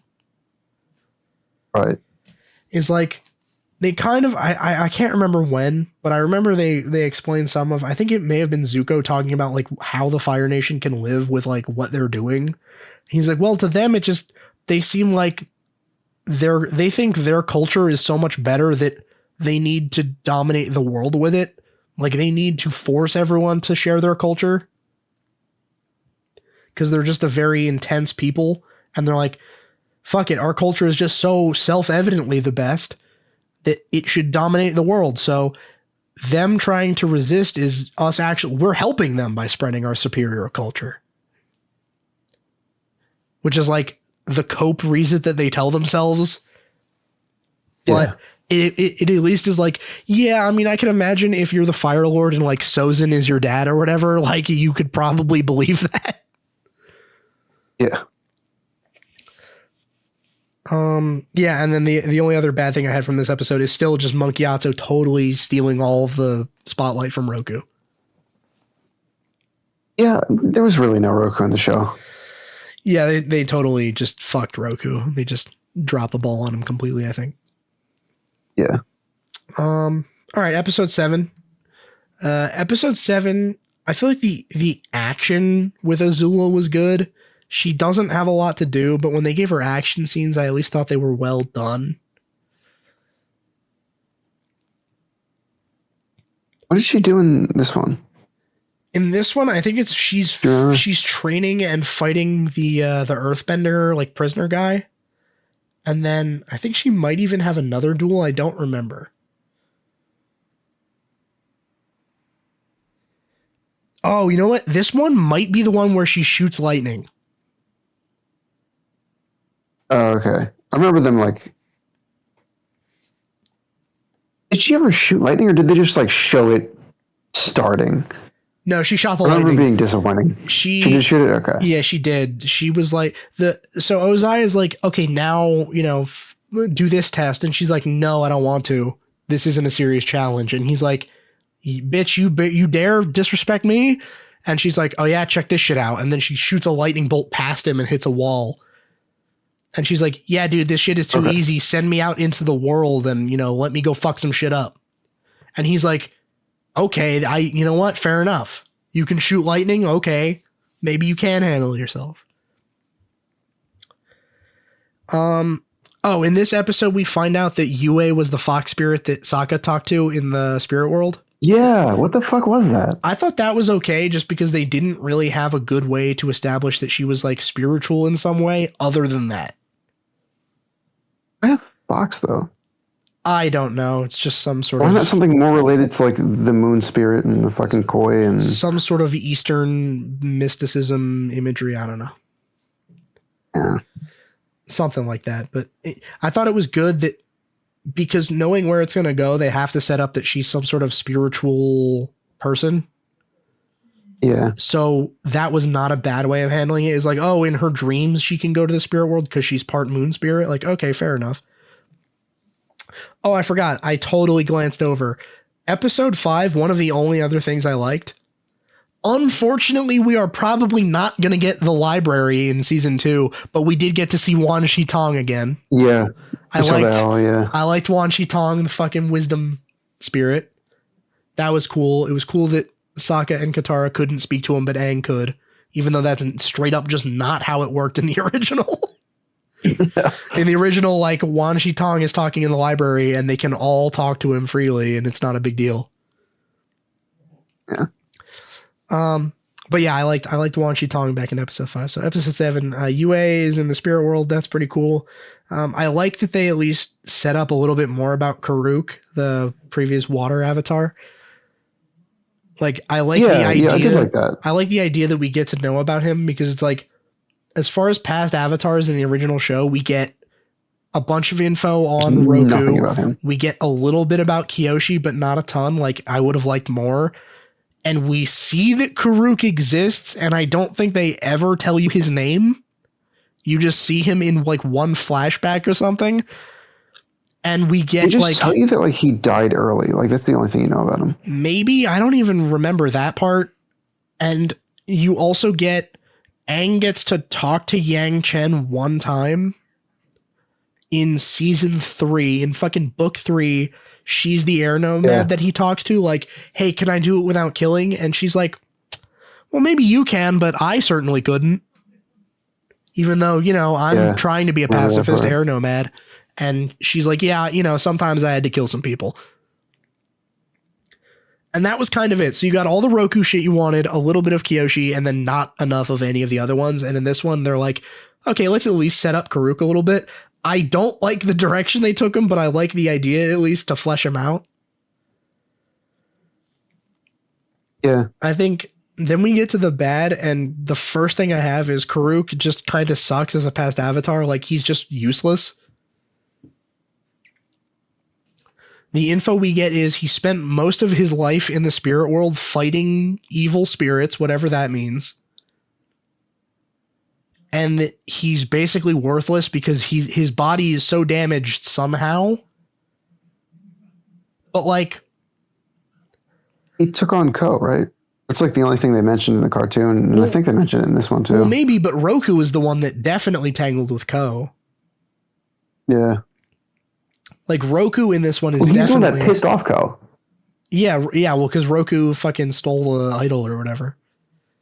Yeah. But even in the cartoon when they were talking about Ko, it was like, Roku was like, yo, man, don't fuck with that one, because, you know, I may have pissed him off a little bit.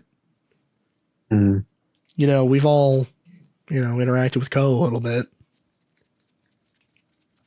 Or was it... He stole somebody's wife's face. Was it Karuk's wife? Yeah, it was. Yeah, Karuk's wife's face was stolen by Ko, and then Karuk was super upset about it and fights evil spirits or whatever. Okay. Oh, I think this is the only moment where I would say Iroh's acting is just straight bad. Like, just straight up, regardless of the line that he has, it just is not good. Is when he's supposed to think that Zuko fucking explodes, and he just goes, Zuko. Oh, on the boat? Yeah. When they sent him out on the boat? Like, his fucking nephew that is like a son to him gets exploded directly in front of him, and he's like, no, don't do that. I thought he was in on it. Sort of, but like, you'd think he would at least try to sell it to like the people around him. Like, if you're the people nearby, you're like, shouldn't you be a little more upset? Like, he's dead, bro. Like, he is definitely dead. That explosion was huge. He was on a rowboat. He's fucked. So I didn't like that. I thought maybe that was just some bad acting. I couldn't really tell.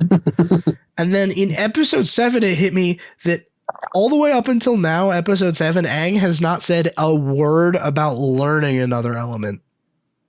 No, he's not. Like, not even pretending by the to end care. Of the series, he has not. Yeah, in episode 7, I was like, okay. So then he goes to the Northern Water Tribe and he learns water. What? Yeah, because in the original it was to find a water bending master. And in this one, it was because he had the vision with Yoshi, right? Yeah, it was because Kyoshi said, now you'll go to the North Pole and do some shit. She said she showed him the vision of like everything going wrong there. Yeah, she was like, here's a vision of shit getting fucked in the North, and you need to go stop it. So then Aang's like, I guess I'm going to the North Pole. The Fire Nation attacked. Yeah. To the siege.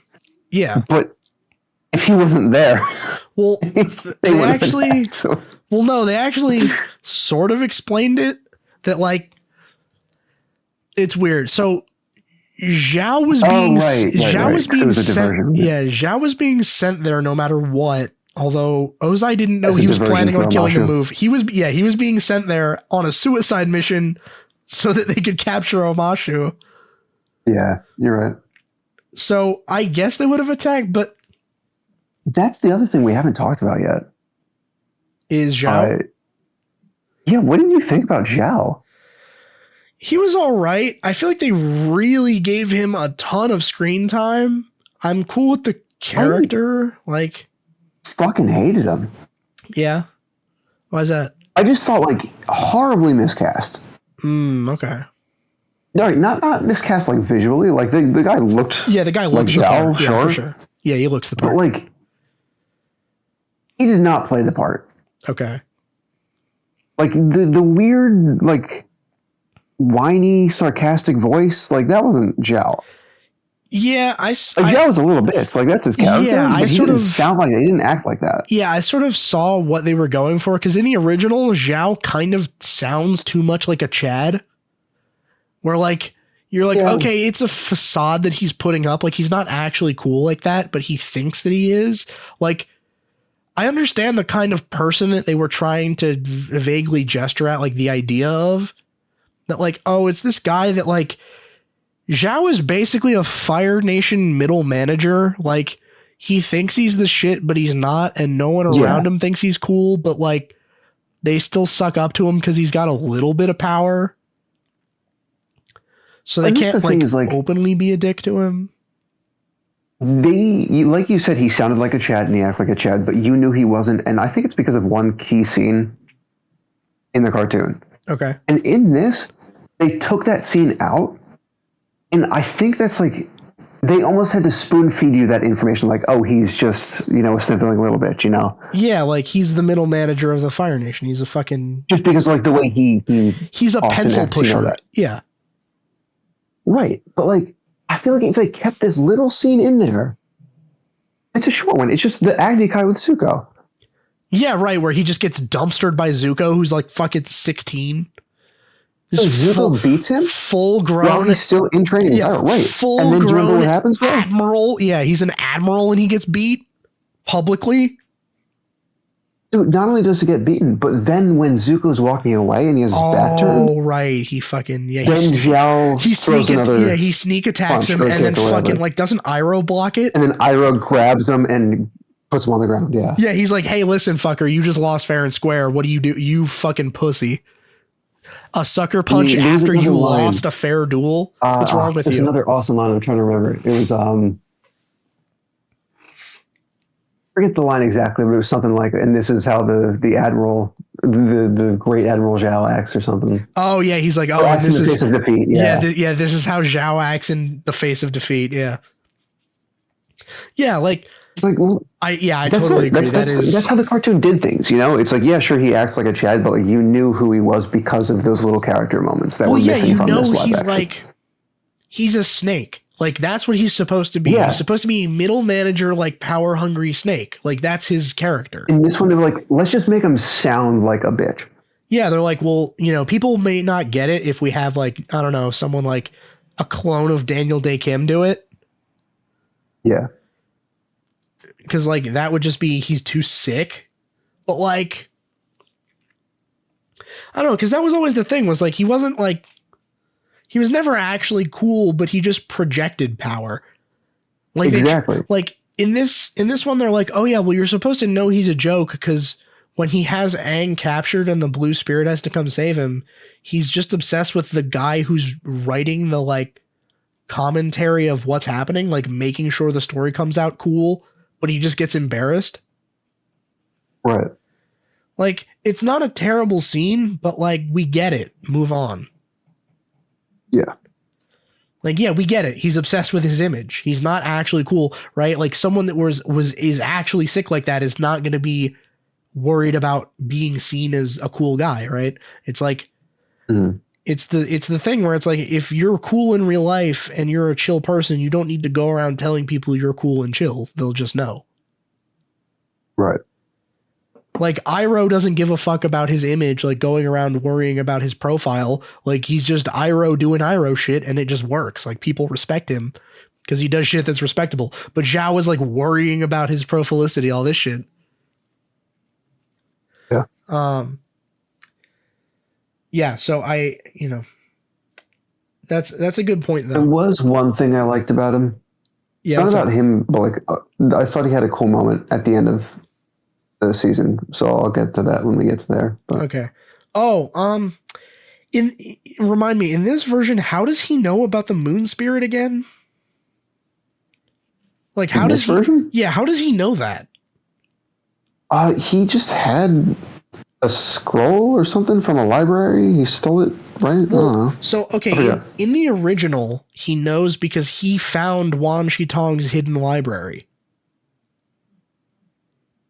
Right.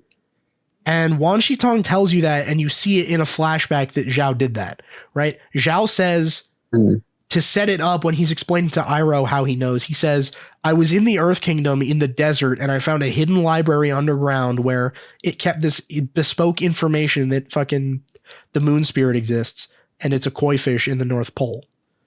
And then later when Aang and crew go to the library, Wan Shitong is like, yo, the last time I let a human in here, he used the information he gained to commit war crimes, so you guys better not be committing any war crimes with this. Like, both him and Wan Shitong say that happened. Yeah. But in this one, it's like he just knows it. Like, they explain it, I just don't remember how. It's not like they don't just give him that information, but like, I can't remember how he knows that. I don't remember either. Oh no, I remember now. The fucking the fire sage told him. The sage at Roku's temple told him. One of the ones that had turned, or one of the ones that was still good? One of the bad ones. Okay. One of the bad ones had some like Roku paraphernalia or something that Zhao went and found that like told him, and it had Karuk's knife, which is important now for some reason. Like he had Karuk's fucking seal walrus tusk knife thing. And that's how he knew. Okay. Yeah, I couldn't remember. Okay. I remember they explained it. I just didn't remember how. All right. So fuck. Oh yeah, I feel like they didn't do enough to set up the koi fish being the moon. Like they didn't really establish like the push and pull thing enough. Yeah. They're just like, oh yeah, it has a mortal form. By the way, it's a fish, but you only find that out next episode. Like, I feel like they could have set that up a little bit more, like why they want to be mortal. Whereas, like, they also didn't set up Yue like at all. In the original, they were like, yo, the moon and the ocean around, I don't know, shortly after the beginning of time or whatever, came to Earth just for, whatever reason that they wanted to, so that the moon and the ocean could actually exist on Earth. Mm-hmm. Right? It wasn't like, oh, they only are there for this one night. It's like, no, they're there all the time. It's not because it's an ice moon or whatever the fuck that means. Yeah. So I feel like they could have set that up better. All right. Episode 8. This is the last one. All right. This is a lot of changes. Yeah. Okay. So here's some shit. I wasn't a huge fan of. Here's some shit that I like. I like that Iroh reminds Zuko to breathe fire. That was just a little thing I remembered from the original that I'm. Oh, when he's going in the ice. Yeah, when he's in the ice and he nearly drowns. I like that. The Zuko versus Zhao fight towards the end of the episode, I feel like the choreography and everything for that was really good. Like, I feel like the firebending at each other, like just two firebenders having it out, was a cool fight. It was choreographed nice. The effects were good. I like that Iroh straight up fucking murders Zhao in this version. That's what I was waiting for. Like, he kills him. He kills him to death, to completion. I like that for Iroh. Yes. For Iroh's character. I like to show that, like, he's not a pussy. Yeah, he's not, like, some fucking pushover. He's not, like, afraid to fight. No, and he said... Because that's not his character. It never was. Yeah, and he told Zhao, if you kill that spirit, I'll fucking end you. And then Zhao kills the spirit and runs away, and then Iroh fucking kills him. Which is crazy, because that is actually a change from the original. Like, a lot of people... It's funny, because the original doesn't, because it's for kids, it doesn't like to really harp on like this character's dead. Zhao fucking dies in the original. He does, yeah. And that's the thing is like, I liked it for Iroh. I didn't like it for Zhao.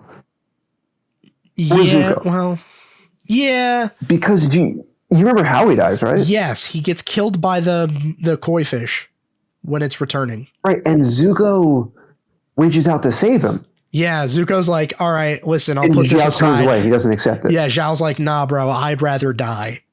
I'd rather die than let you save me. And then he drowns. Yeah, and then he drowns for it. I didn't like that they took that character moment away. Yeah.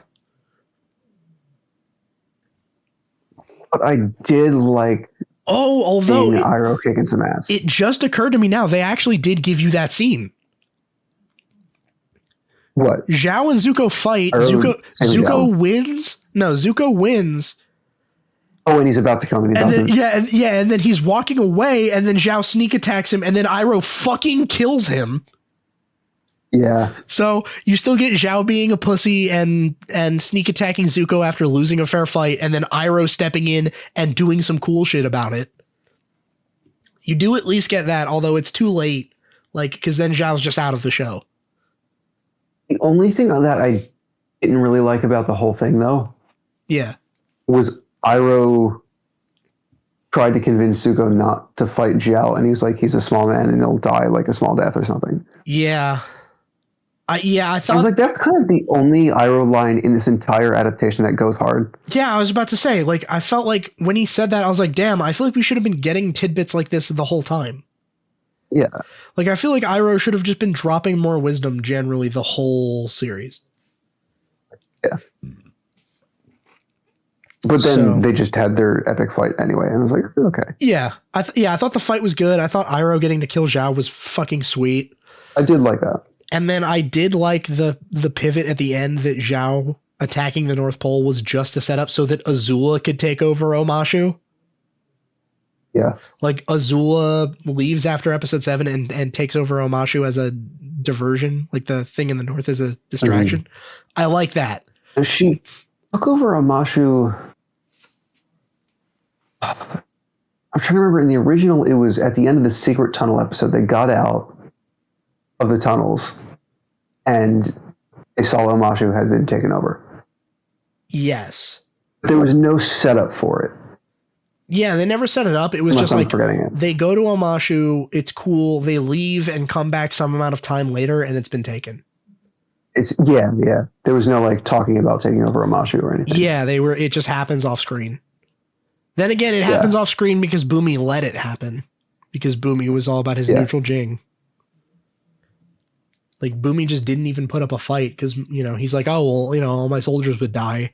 But if we just wait for the perfect moment, then we'll win easily.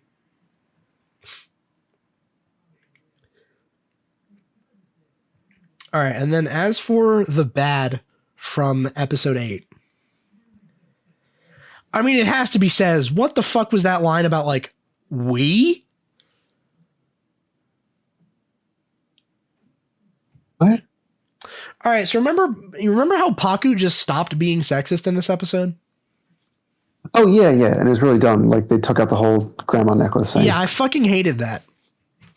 The way they implemented it this time fucking sucks.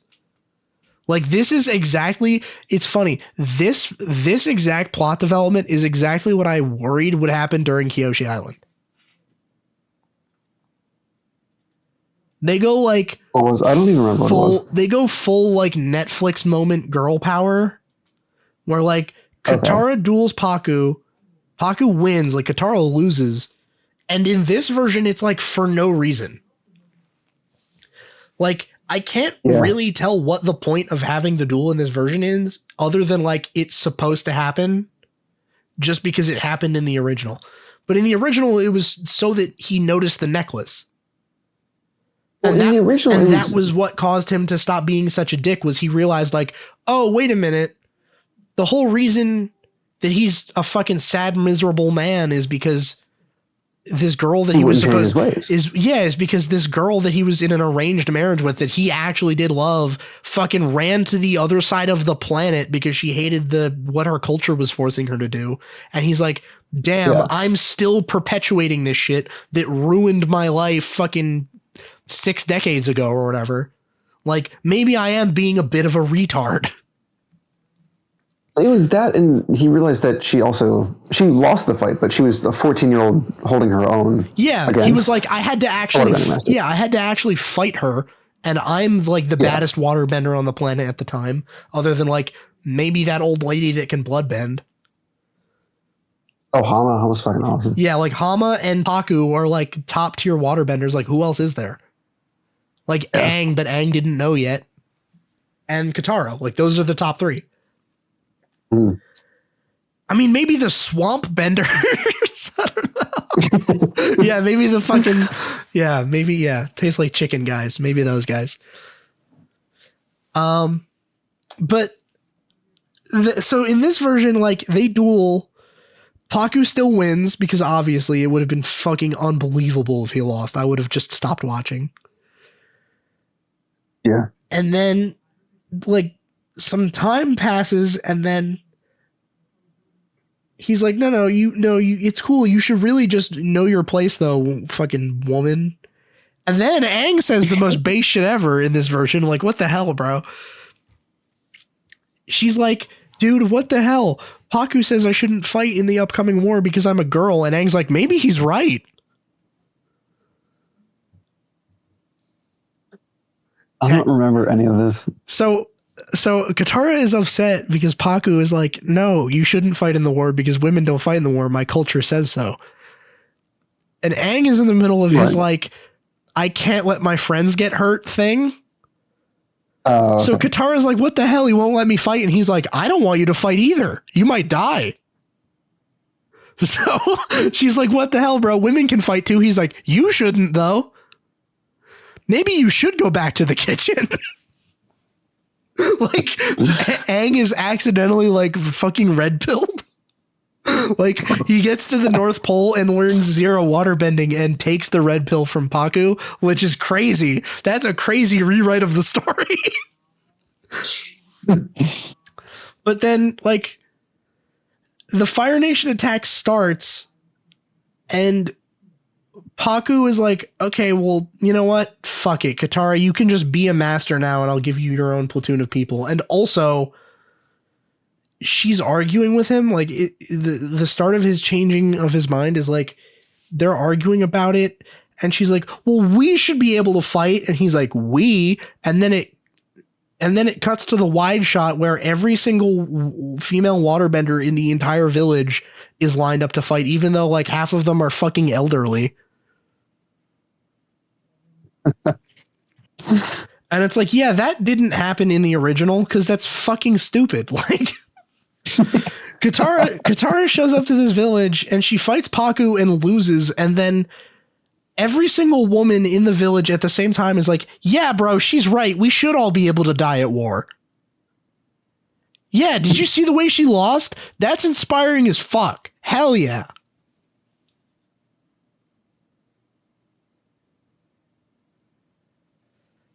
Like, it's fucking preposterous because it's like, well, none of them know how to fight.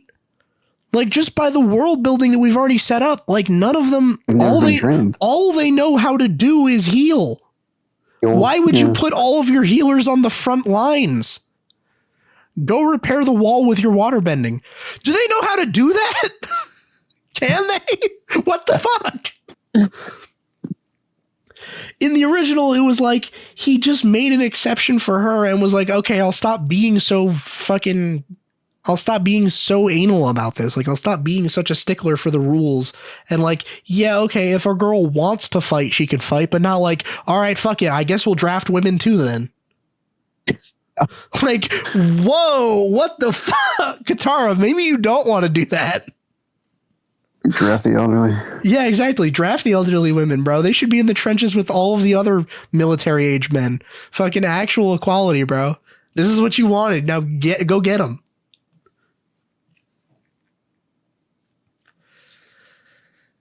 I don't know. It's so funny that just I feel like this version was trying to steer away from the waterbenders being sexist, but ended up just writing all of the women characters to just be such like dipshits that it seems way more sexist the way they wrote it. Because like none of the waterbenders. The other thing is like, go ahead. If they could keep that whole plot line, why couldn't they just let Sokka do his little thing? Well, yeah. So like the thing that I think is stupid is that they changed the butt of the joke almost. You know what I mean? Like they don't realize that they changed it, but they did. They're like in the original, it was like, yeah, the waterbenders were sexist, but they were self-evidently wrong. And also like it only ever made them look dumb. Yeah. Like it was never like the women being clowned on for living in the sexist society. It was always the dudes getting clowned for being sexist. Like it was like, oh, Sokka's a bit of a fucking misogynist when the show starts, but it's just because he's ignorant and hasn't ever stepped outside of his hometown of 20 people. Yeah. Like, oh, okay. And also he's literally not an adult. And the second he goes out into the real world, he discovers that like, oh wow, it turns out being a sexist is not smart. It turns out that's that like the thing that pissed me off the most. Yeah, it turns out that reading all these articles that women can kick ass too. It turns out I've been exposed to the world for one entire minute, and I already discovered that the hard way. I got beat up by 3 girls the second I entered town, bro. What the fuck is this? Like the way it was written was like, yeah, Sokka isn't a bad guy for thinking this. He's just ignorant. But it's not like, oh yeah, but the women were actually just being like stupid. It never resorted to that. But in this one, it feels like it kind of does write them to be kind of like not characters, but like fucking plot devices, right? It's like, it's a weird way of like, it seems like it objectifies the women as like, now they have to be empowering rather than like just being characters and people. Like it's full like horseshoe effect back to like women are objects again, but now they're objects of like power fantasy, not like male gaze shit. You know what I mean? Yeah. Like, okay, Sokka's not a sexist anymore. However, the Kyoshi warriors all just get super boy crazy when they meet Sokka. Like, well, that's actually that kind of ruins both of them. Right. Like the Kyoshi warriors were sick in the original. Like they were fucking cool. But in this one, she's like, all right, I mean, I guess I'll train you because you're fucking sexy. Like, would she have liked Sokka and, you know, trained him if he was like ugly, if he had like negative canthal tilt and the fucking negative jawline? Like, I think if Sokka gets to Kyoshi Village and he's rocking a fucking micro penis, she's not interested, bro. Like, she does not train him. Well, no way. She's totally in it for her. She's completely shallow. She's like, oh, he's hot, so I'll just contrive a reason to fucking hang out with him. But like in the original, it was way better. She was actually a character. Yeah. I don't know. It's so fucking just strange. And like, Katara was never like a feminist icon. She was never like, oh, I'm smashing the patriarchy. Like, she was never doing that. It was just like Katara wanted to fight because that's just, she wanted to protect her friends kind of thing. Like, she's kind of the group's mom. But like, not in a lame way, but just in a caring way. And that is a way better, like, point of representation than whatever the fuck we just got with this. Yeah. So I thought that was just a huge like hypocrisy from them being like, oh yeah, no, we don't want to, you know, be sexist or anything. So what we're going to do instead is write all of the women characters to just be straight plot objects.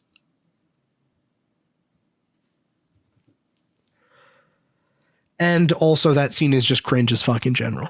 Like, it is just so fucking like, ew. That was like Marvel level.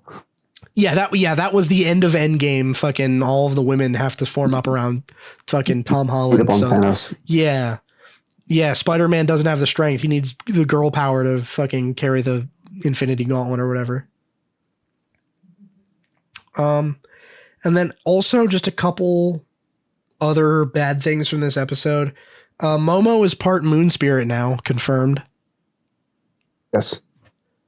That's a weird bit of storytelling, but he is.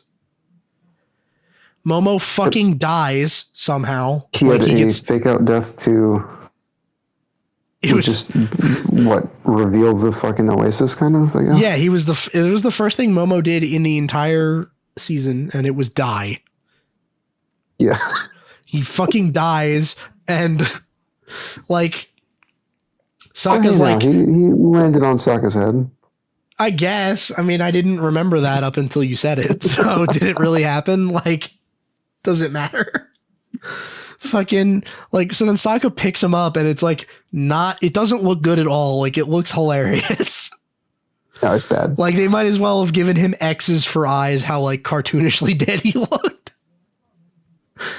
Like it was really just, like, flopped over. Yeah, it was just like, it looked like Sokka playing with like the Yoda puppet.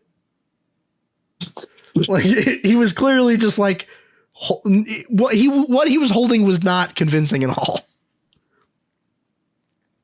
And then they put him in the Oasis and it heals him. And that is exactly what made Yue so spiritual, was she was dying and then the moon spirit healed her. So Momo is now part moon spirit. So Yue is actually alive in Momo. I don't know why the fuck they felt that was super important to put in there. Yue's death scene was bad.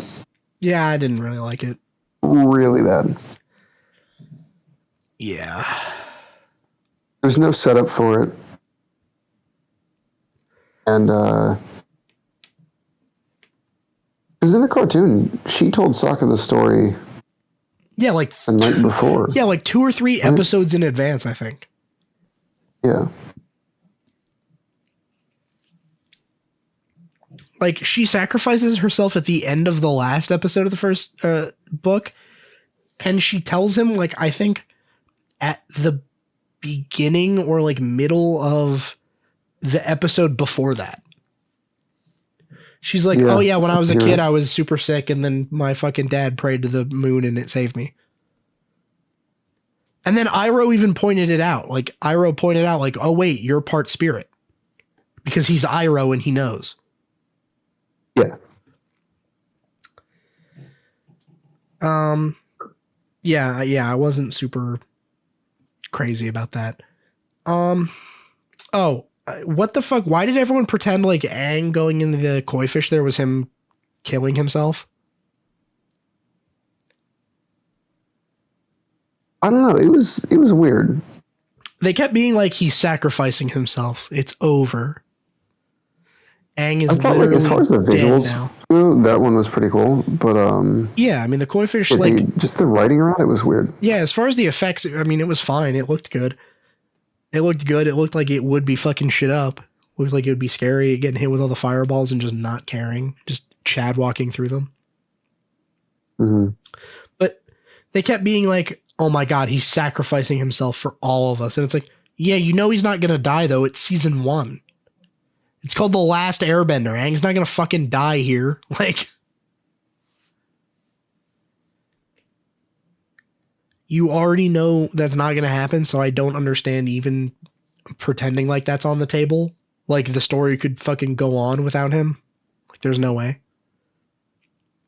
Yeah. And it wasn't set up at all that, like, oh, going into the Avatar state kills you. Like, that was never a thing. And they're like, oh, but the spirit is using his body as a vessel. It's like, is it though? Why is that what's happening? They never said that in the original. Like, you've just made that up to inject some stakes in this last episode that aren't here. And who was that for? I don't know. I have no idea. Your target demographic is people who have seen the show. Yeah, like, everyone already knew that was going to happen. Like, the Zhao comes in, kills the fish. Aang picks it up and fucking drops himself into the lake, goes to the Avatar state, becomes the koi, and fucks shit up, and then comes back. Like, everyone knew that. Right. But even if you didn't, like, I feel like you still wouldn't buy it. You wouldn't be like, oh, I guess he's dead now. They killed off Aang at the end of season 1. Yeah, Aang dies at the end of season 1. Now it's Avatar, no airbenders. Avatar, oops, they're all dead. Sorry. And they even have Zhao be like, yeah, once I get rid of water, you're going to be Avatar Master of 3 elements. Not really the same, is it? Shit, kind of sounds fucking gay now that you say it like that. Like, they have Zhao say that. Like, oh yeah, I'm going to wipe water bending off the face of the earth because waterbenders get their power from the moon, which I feel like they did not set up in this version at all. No. Like, in the original, it was a thing that they kept harping on is like, yeah, the state that nature's in means that the strength of your bending fluctuates. So, like, just in the Siege of the North, in that original version, Katara and Zuko fight, but Katara wins round 1 because it happens at night during a full moon. Right. She fucking bodies him at night during the full moon. He's just fucked. But then the sun rises and he just wrecks her shit and leaves. And he even says it. He drops some cold ass fucking villain dialogue. The sun comes up and he's frozen up against the wall and he's about to melt himself out. And he's like, you rise with the moon, but I rise with the sun. And then he fucking breaks out. It's cool as shit.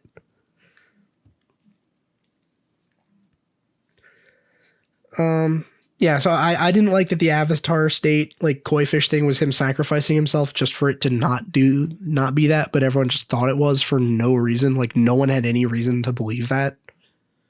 Yeah.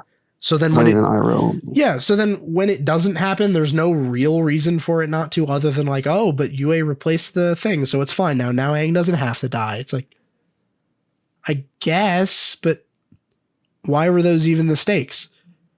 Right. The stakes should not be, oh, Aang dies. The stakes should be, the fucking moon is gone. The whole entire moon is dead now. If you don't sacrifice yourself, waterbending is impossible now.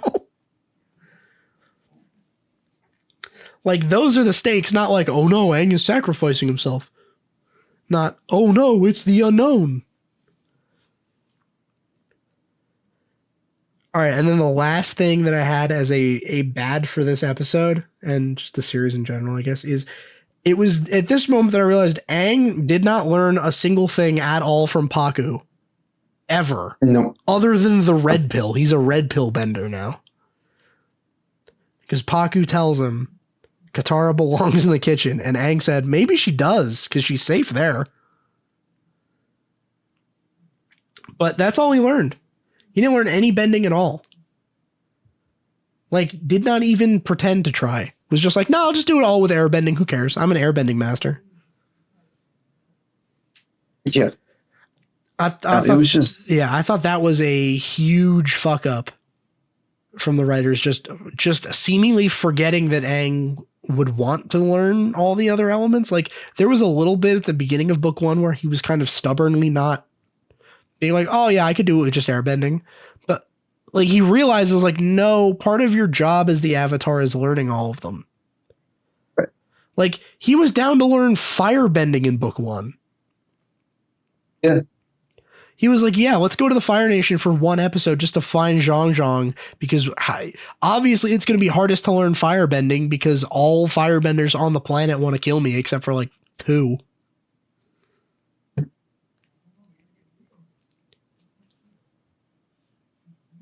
Like, if he was down to do it that early, then there's no way Katara would be like learning the waterbending scroll, and he's like, nah, I don't care.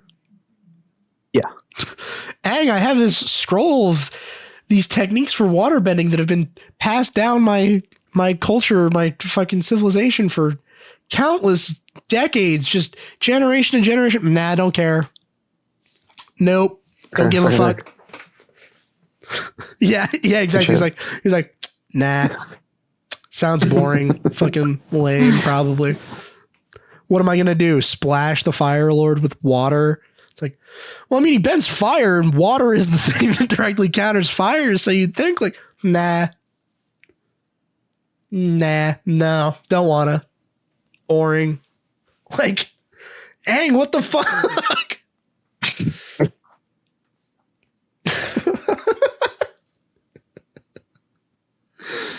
Yeah, I thought that was a fucking terrible decision for them. I don't know what that was about. Yeah, it was bad. Like, I also just don't. It's the whole fucking premise of the show is that he has to learn all the elements, and at the end of season 1, he doesn't even care about learning them.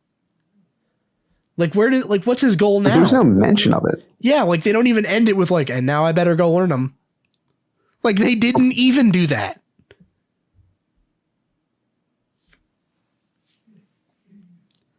I don't know where, like, I don't know how they're going to supposedly like ham fist this in that he suddenly wants to learn it, all the elements. Like, there's no way.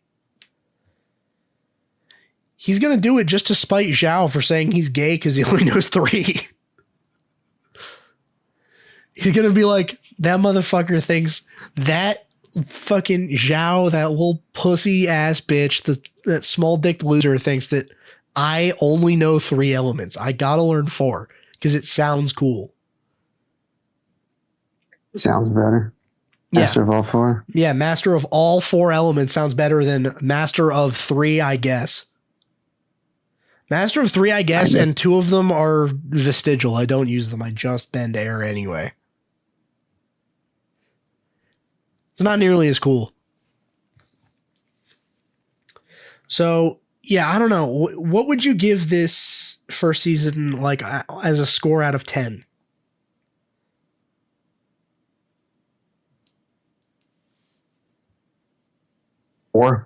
Four? I was also thinking somewhere around like 4 or 5. Yeah, like, I'm between 4 and 5. Like, it's not terrible. Nah. Like no, it's not terrible. There are moments that I like. That's the problem. Is that like there are parts of it where I'm like, that was really good though. Like, as much as I don't like that Zuko decides to go save Iroh instead of chasing Aang, that whole breakout sequence is great. The action with fucking Zuko being the blue spirit and breaking Aang out of the fortress in this version is really good. Like, all the action was nice. I feel like the Fire Lord was way more of a like character that was threatening in this season compared to the original. Not that it's better, but like it's just a different way of doing it, and I think this one is fine too. Like, I'm gonna watch whatever comes out next. Oh yeah, for sure. So I'm totally gonna watch the second season whenever that comes out. But I don't know, like I'm not like super on board. Like I still need to see a reason for this to exist before I'm really like captured. I think the baseline of this show was like a 3 out of 10. Like, just going through and watching each episode. But like you said, there was enough good stuff mixed in. Yeah, like showing Iroh's son's funeral and having Leaves from the Vine play is like, oh, that's such a good, like, that just elevates. Fucking episode 5 is actually a 10 out of 10 just because I would let June do anything to me ever, just anything that she ever wanted. Mm-hmm. As soon as she left, though, the show became really bad. I just lost interest for some reason. There was just something about when she wasn't on screen that was just unwatchable. It's not a good show. It's just a bad show with some good shit, some cool shit. Yeah, here's the thing. I think the baseline is closer to like a 4 than a 3. Like, it's a little bit below average in my opinion. Like on a scale of 1 to 10 thing, I think 5 is like perfectly average. Oh, okay. That's usually how I score something on a scale of like 1 to 10. Is like 1 is absolutely fucking terrible beginning to end and almost no redeeming qualities. 10 is like near perfect, if not perfect. And 5 is like average. Right. So give me a 10. A 10?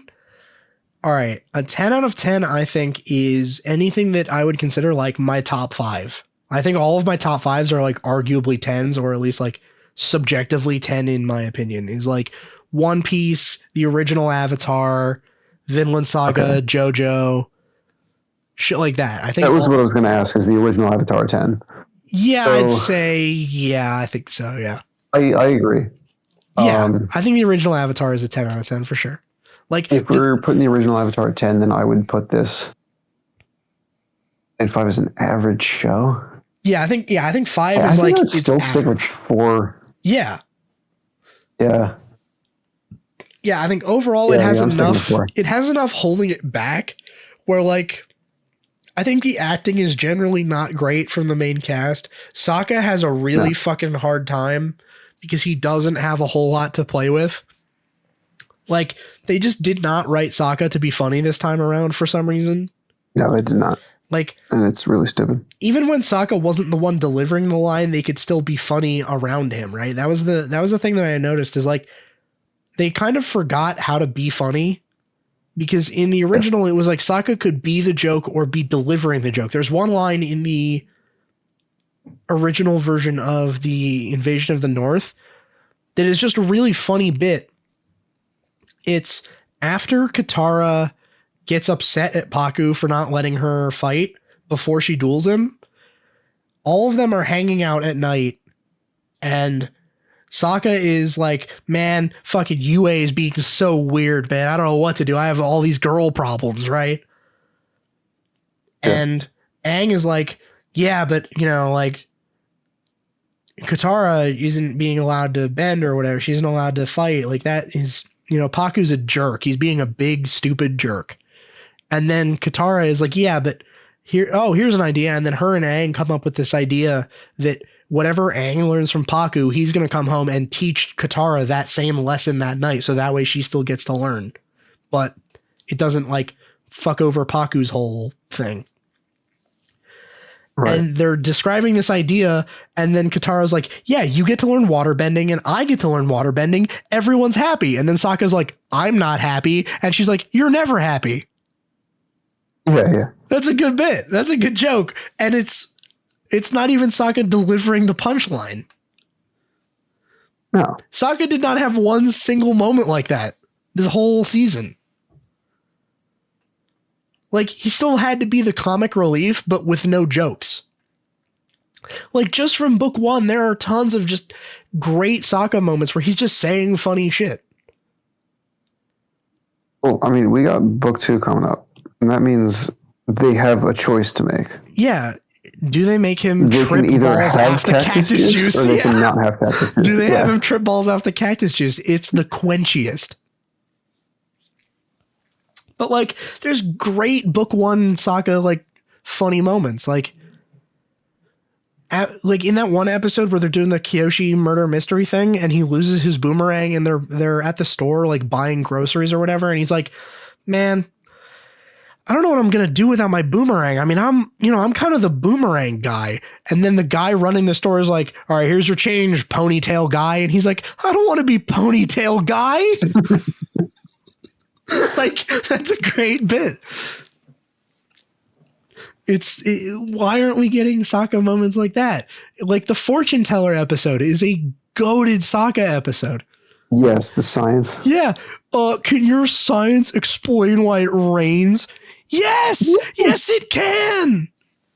Or he's like, right at the beginning, that guy that's getting attacked by the platypus bear, and they're all yelling advice, and he's like, play dead, run up a hill and climb a tree, punch him in the bill. Like, there was just nothing like that for Sokka the whole season. I was like, and just from watching, like, you can tell Sokka's actor is trying so hard. Like, the actor that plays Sokka is working so hard for the money, trying so hard to be this character that everyone like really, really fucking loves, like a fan favorite character. It's like, it was Iroh and then Sokka in terms of like tough to nail characters. Yeah. And like, I feel like they just did both of them dirty by just not giving them room to breathe and be the character. They were just so obsessed with like, Sokka has to say something sarcastic now. Like, they kind of fell victim to like the Marvel writing a little bit, where it's like serious moment, comedy pause, serious moment, comedy pause. Right. where it's like that wasn't really. Sokka was just much funnier in the original show. Now, I got a question for you. Just back to the rating. Yeah, what's up? Just as a comparison, because this is what we were talking about as kind of like the gold standard for adaptations. Yeah. How would you rate One Piece?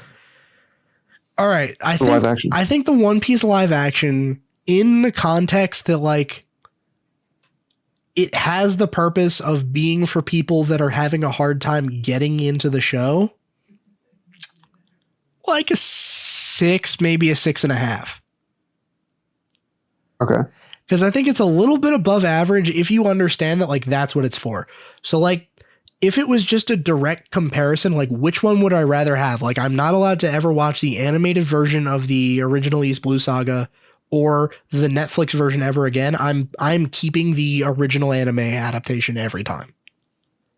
Okay. I just like it a lot more. There's just something about it that is just so much more charming to me. I like it more. Yeah, I think that's the case for any original. Yeah, I like the original more. But I understand why other people might not like it or might find it like just abrasive and hard to get into. And this version of it having that reason to exist means I'll give it more leeway. So like, okay, I don't really need to compare it to the original in terms of like faithfulness. It's more like, right, how good is it at getting the vibe across and getting you on board? Like, could you watch the live action and then pick up right from where that leaves off, right? Like if you just watched the live action season 1 and then started anime right when they get to Logtown, like how would that treat you? Like, I feel like you'd be set up decently well. Like there'd be some adjusting, but I feel like you wouldn't be completely confused. Yeah, no, I think you would be fine. Yeah, I would just suggest rewatching Arlong Park. Yes. Yeah, I think the anime adaptation is definitely better when it comes to Arlong Park, but that's because Arlong Park is such a high point of the East Blue. I mean, it's the best thing that happens in the East Blue. Because I would say in terms of the East Blue, I like the first few episodes, right? Yeah. Where it's just like him and Nani and Zoro and Buggy and whatever the fuck is going on. Yeah. After that, though,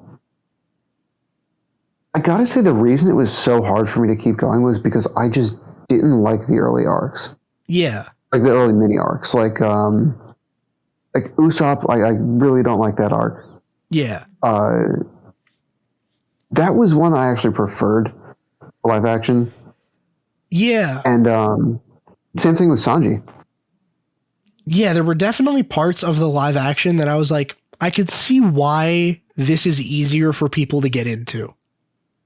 Yeah, because the Sanji arc is just, oh my god, like the backstory's cool, and then it's just like 5 episodes of Don Krieg. Yeah, like Don Krieg is completely worthless as far as the story goes. Like, I don't think he's ever been mentioned again. Like, I can't think of like... It's so boring. Yeah, like, it's not like the fight he's is just standing great. On a platform. Yeah, he's just like attacking Luffy with gadgets. Yeah. And then Luffy's like, I outsmarted you by just brute forcing through them. And it's like... He's like, you had spikes and I punched the spikes anyway. Yeah, he's like, yeah, you didn't think I'd be crazy enough to punch the spikes. It's like, yeah, I mean, I like it as characterization for Luffy, I guess, but it's not like you're struggling to understand Luffy as a character before or after. Right. It's not like you're like, oh, wow, this really sheds light on him. Like, I thought it was cool when I watched it the first time because I was like, okay, it sort of gives you a better understanding, but it's not like you're starved for that. Yeah. So yeah, I would go a little higher. Yeah. Yeah. Yeah. I mean, I would give it like, I would go as high as like an 8, to be honest. I think that's fair. Because it does have genuine improvements over the original, which I think is interesting. Like, I would say in the case of Avatar, like, there's no one episode from Avatar live action that is better than any counterpart in the original. Yeah. Like any, I think there's only one or maybe two things that like I did like better. yeah, and they're always like But, like, small episodes. Fuck no. Yeah, they're always like small little tidbits that Small details could have existed in the original show anyway, or that like weren't a huge deal. It's not like it fixed huge problems that the first one had. Whereas the live action One Piece, I feel like did actually restructure the plot in a way that like made it flow better. Like it kind of seems like it was Oda having a second chance at like, if I could write this different, how would I do it? Like, okay, let's just completely forget that Don Krieg exists. Because I will still just go back and watch Zoro versus Mihawk in the original like anime because it's just sick. Or I'll watch it in the episode of East Blue with the like pretty animation.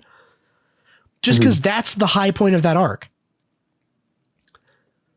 Like it's still relevant later, right? It's the part that's more meaningful in the moment and it carries on way further. Like Mihawk is still getting mentioned now. Right? Like 1,000 episodes in. Yeah, Mihawk is sick as fuck. Mihawk has done multiple things at this point now, like in the plot.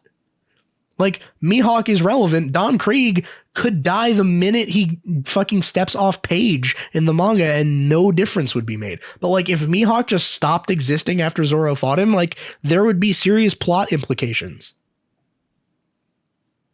Whereas like Don Krieg doesn't do shit ever again, as far as I can tell, unless Oda has got some truly insane shit cooking up that no one knows about yet. Unless this like 3-week hiatus he's on right now at time of recording is like about to be him just doing a fucking bump of cocaine and being like, Don Krieg comes back.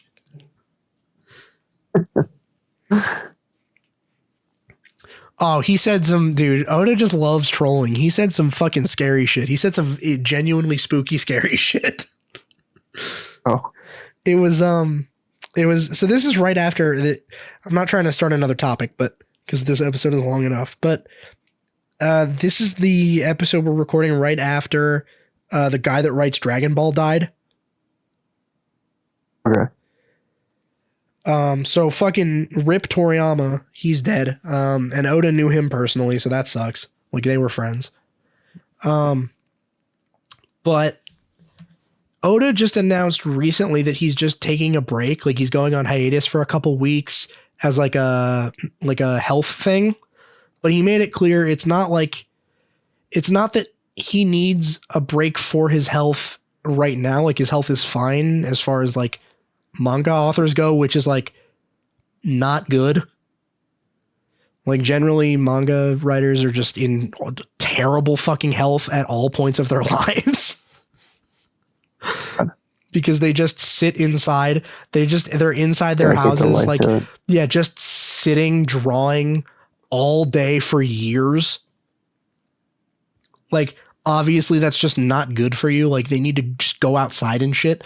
Like one time the guy that writes Hunter x Hunter did like a calculation of how much free time he has. And it's like worryingly small. Like it's just insane. And that guy has got insane like health problems. Like fucking Togashi's spine doesn't work or some shit. Like it's bad for him. But Oda was saying he's taking I think 3-week hiatus now, because he said he's just doing it as like preparation so that once shit starts getting real hot and heavy, he can just plow through. Okay. He's like, yeah, we're getting close to the end now. So I don't want to have to take a break for a health problem later when shit is really in full swing. So I'm just going to take like 3 weeks now, go outside, fucking walk around and stand up and use my legs and shit so that way I'm not like paralyzed in 3 months when it really matters. And then he said in this note, like he tweeted this out or something, or like some aide or something. Like I don't think he uses Twitter, but like he released this as like a public thing. And at the end of the note, he was like, and it'll give me time to figure out what the One Piece is. Motherfucker, you better be joking. Motherfucker, that better be a joke. No, I think he does. I think he's fucking. You already had the plan. I think he's joking. Okay. But like, don't say shit like that. Don't do that. What the fuck? Don't toy with my emotions like this, Oda. What the fuck? He said before that he already knows what it is. In fact, there was a meme going around like a couple months ago. This is probably like a year ago now at this point, where it was like, I don't remember if this was actually ever real, but apparently some kid like was basically doing this Make-A-Wish thing, and his dying wish was to know what the One Piece was. Oh my God. So then, like, evidently the joke, I'm not sure if this is real, but the joke is that Oda told him, but then the kid mysteriously like got better. So then Oda had to like change it so that he couldn't spoil it. Oh shit. But I don't think that's real. Okay. No, I think that's all just like a bit, but it was like Oda tells this kid like, this is what the One Piece is. And then the kid starts getting better. And he's like, fuck, wait, I hope this kid dies. Yo, this kid better die. Like, I only told you that because I thought you were dying. Motherfucker, you can't be getting better now. I thought you'd take that to the grave with you. If you spoil this, I'll fucking kill you myself. The One Piece was the cure for cancer. Yeah, it turns out just knowing what the One Piece is means like all of your terminal illnesses are just healed. Yeah.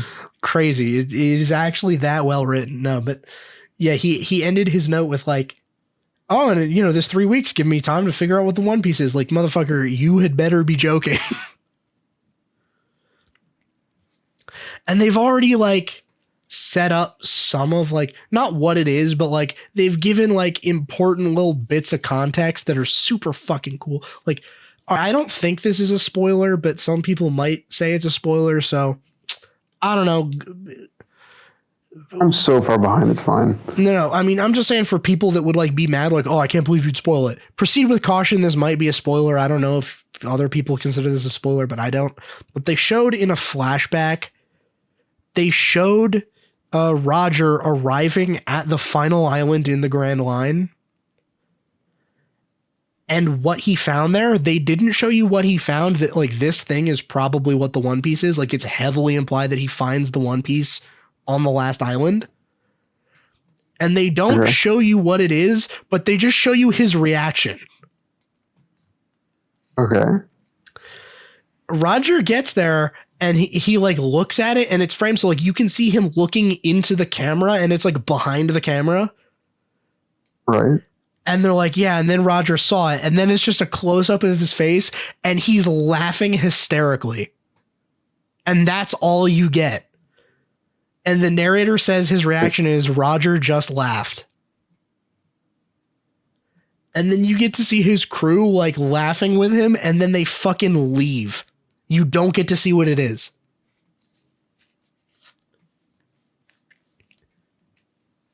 And then the crew agrees.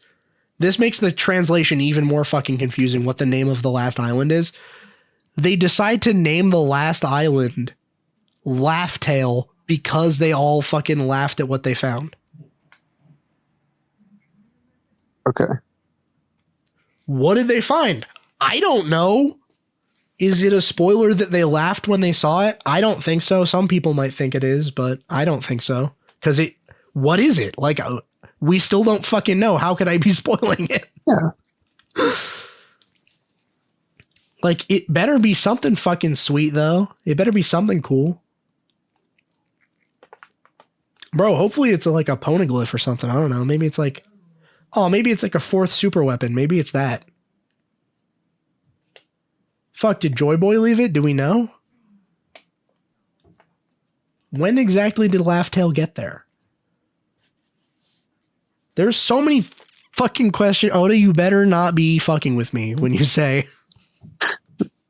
it'll give me time to figure out the One Pieces. You motherfucker, you better have known this whole time. You better not be making this shit up now. I'm gonna be so pissed.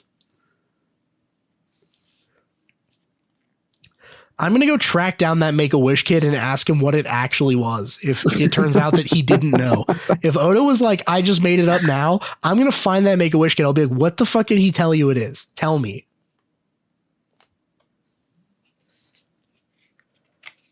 Oh yeah. And it just a small side note. We might be getting the Marineford arc in real life.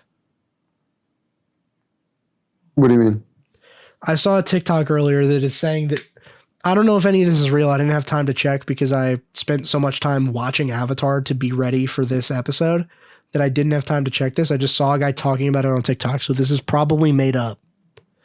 But evidently, there's some sort of like Dragon Ball themed amusement park thing in Saudi Arabia. Okay.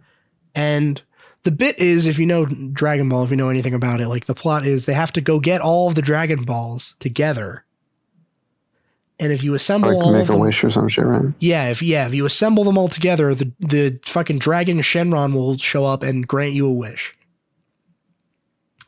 Well, that's part of the amusement attraction thing, is that like, I don't know, maybe it's like an animatronic thing or whatever, but basically like, you get all the Dragon Balls together and then they ask someone from like the audience to make a wish. And apparently the guy that got called on to make a wish said he wanted Bulma and some other character oiled up on him, like twerking on him.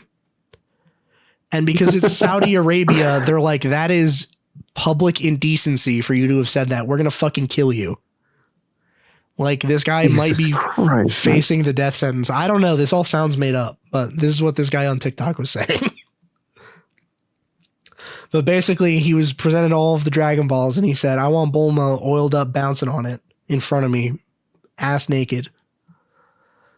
And the Saudi government apparently was not into that, so they're going to execute him for it.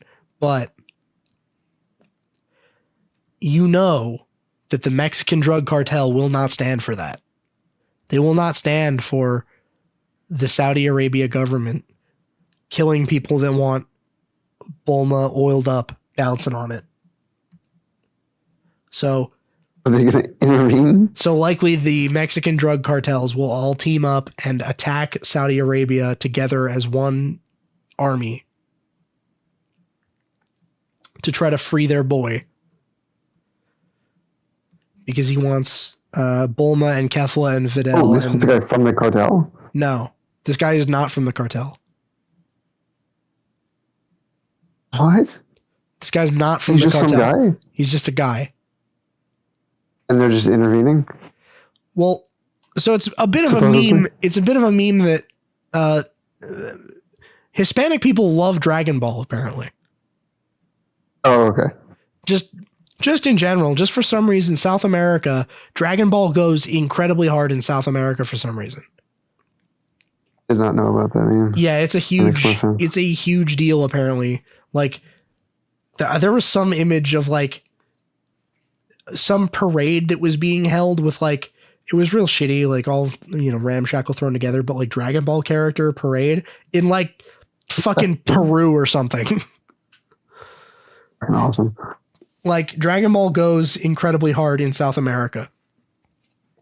And there was a meme that was going around that later, like, everyone realized is not real, but it was just a funny joke, was like, they were actually pretending that Mexico loves Dragon Ball so hard that when new Dragon Ball media comes out, all cartel activity stops for that day because they're all watching it.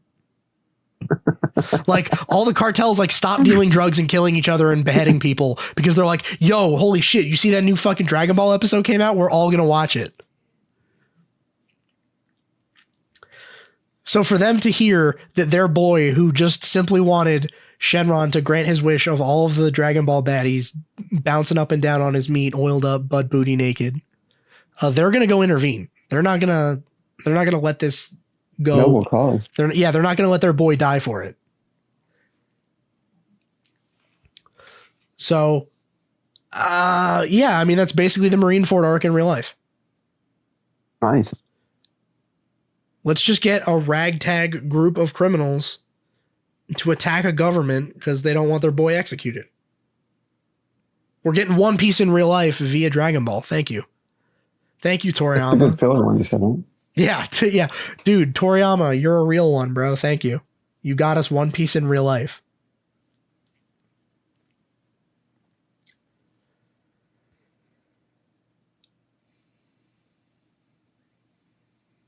All right, I don't think I had anything else super pressing to talk about. Fuck, I did have funny things to talk about, but this episode is way too long.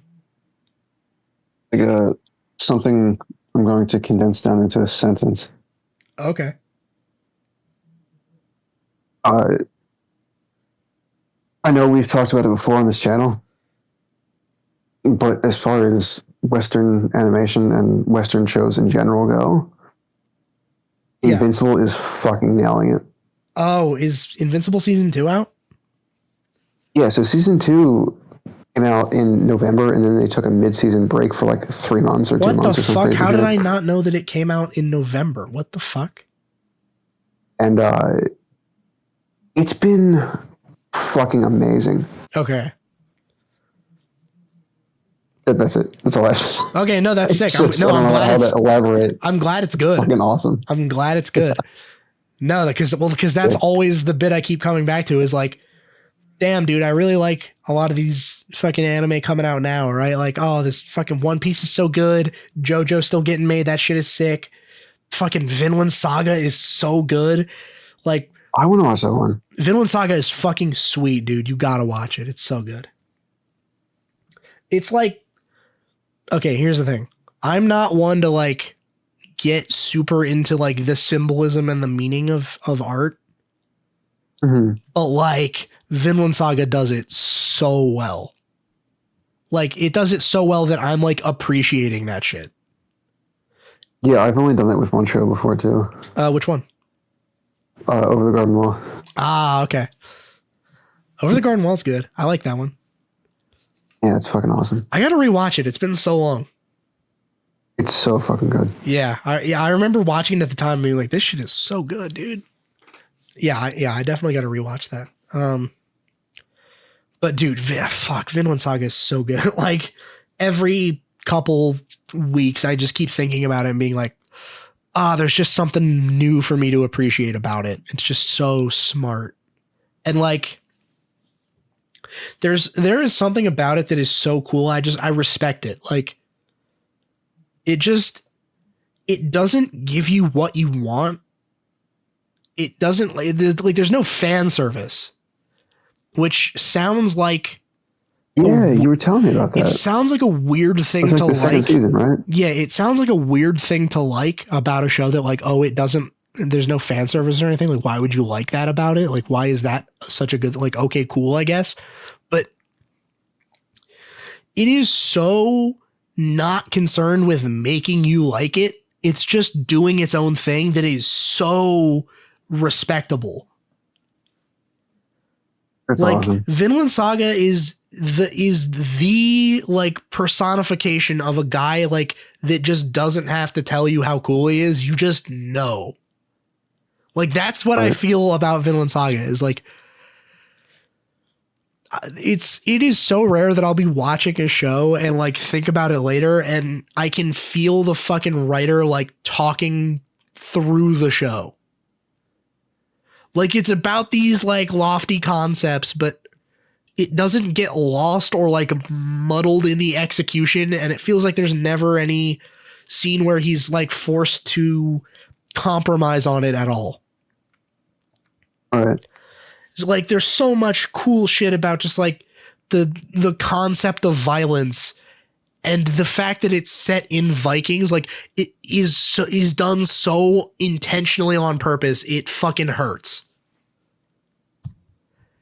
Like the show being about using violence and it like the message that he wants to get across, he picked Vikings and you can tell he knew what the fuck he was doing when he made that decision. Like it's what's it on? It's on like Hulu, right? It's on Netflix. It's on Netflix? Yeah. Oh, fuck yeah. Okay. I can watch that. Both seasons. I don't know if they have season 2 all the way dubbed, but the dub is totally acceptable for this one. Okay. Like the dub is fine. I ended up running out of dub and just watching it sub, and that was fine too. I'm not a big like dub versus sub hater. Like I usually just do dub because I'm lazy, but yeah, that's usually how I go, unless it's something like where especially at night. Yeah, it depends. Like if there's something where you're kind of missing something from it, like I've got that with JoJo where like watching the dub, you kind of miss out on some things. Like, usually the things are like in jokes though. Like, a lot of the time the voice acting in the sub is just funnier, or like there are like phrases that get translated weird that they try to patch up in the dub, but that's kind of the charm, is how strange it is. Yeah. Like, or like just part 3. What was that one where they just like had fun with it? Ghost Stories. All principals are lesbians. Is that the one? I think so. Yeah. Fucking. Oh, the fucking, yeah, the kid running around the track and he's like, just imagine a big black man is chasing you. Fucking that one. Yeah. Yeah. I think it was Ghost Stories, where they're just like, I don't know, just fucking do something, bro. We don't care. No, I feel like some parts of JoJo the dub is good, and usually they get good like voice actors, although it's usually the same like 5 guys. Like, I've noticed, like, half the time I'm watching a JoJo dub, I'll be like, oh, it's that guy from this other show. Or like, it just happened to me recently. Fucking, you know what happened?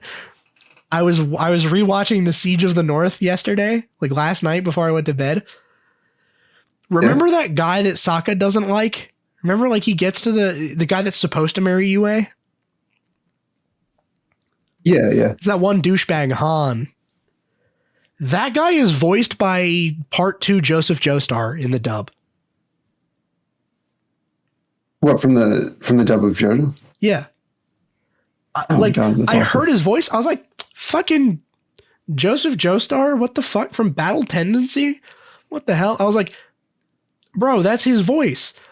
Which is really funny because it is like nigh impossible to watch the dub of Part 2 and feel like it was a good casting for Joseph Joestar, because like it wasn't a bad casting, but because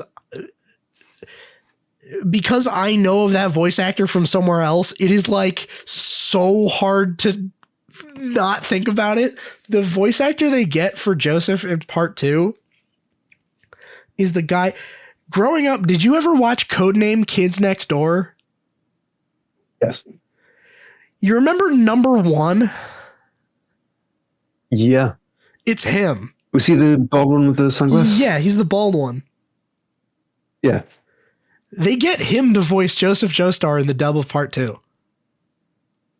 God. It's so distracting. Like, it is so hard to focus. And he's doing a British accent the whole time because Joseph Joestar is supposed to be English. He is? Yeah. Joseph Joestar, the character, is English. Even though technically he's considered America's JoJo because he goes to New York in the first episode. But like, his dad is English. His mom is English. His grandpa is English. He's from England. I think he was born in England. Which means technically there's no JoJo that was born in America until fucking Part 6. Jolene is the first American JoJo, actually. Fucking Jolene gang rise up. Jolene enjoyers. Anyway. How does it work? Is it like Doctor Who?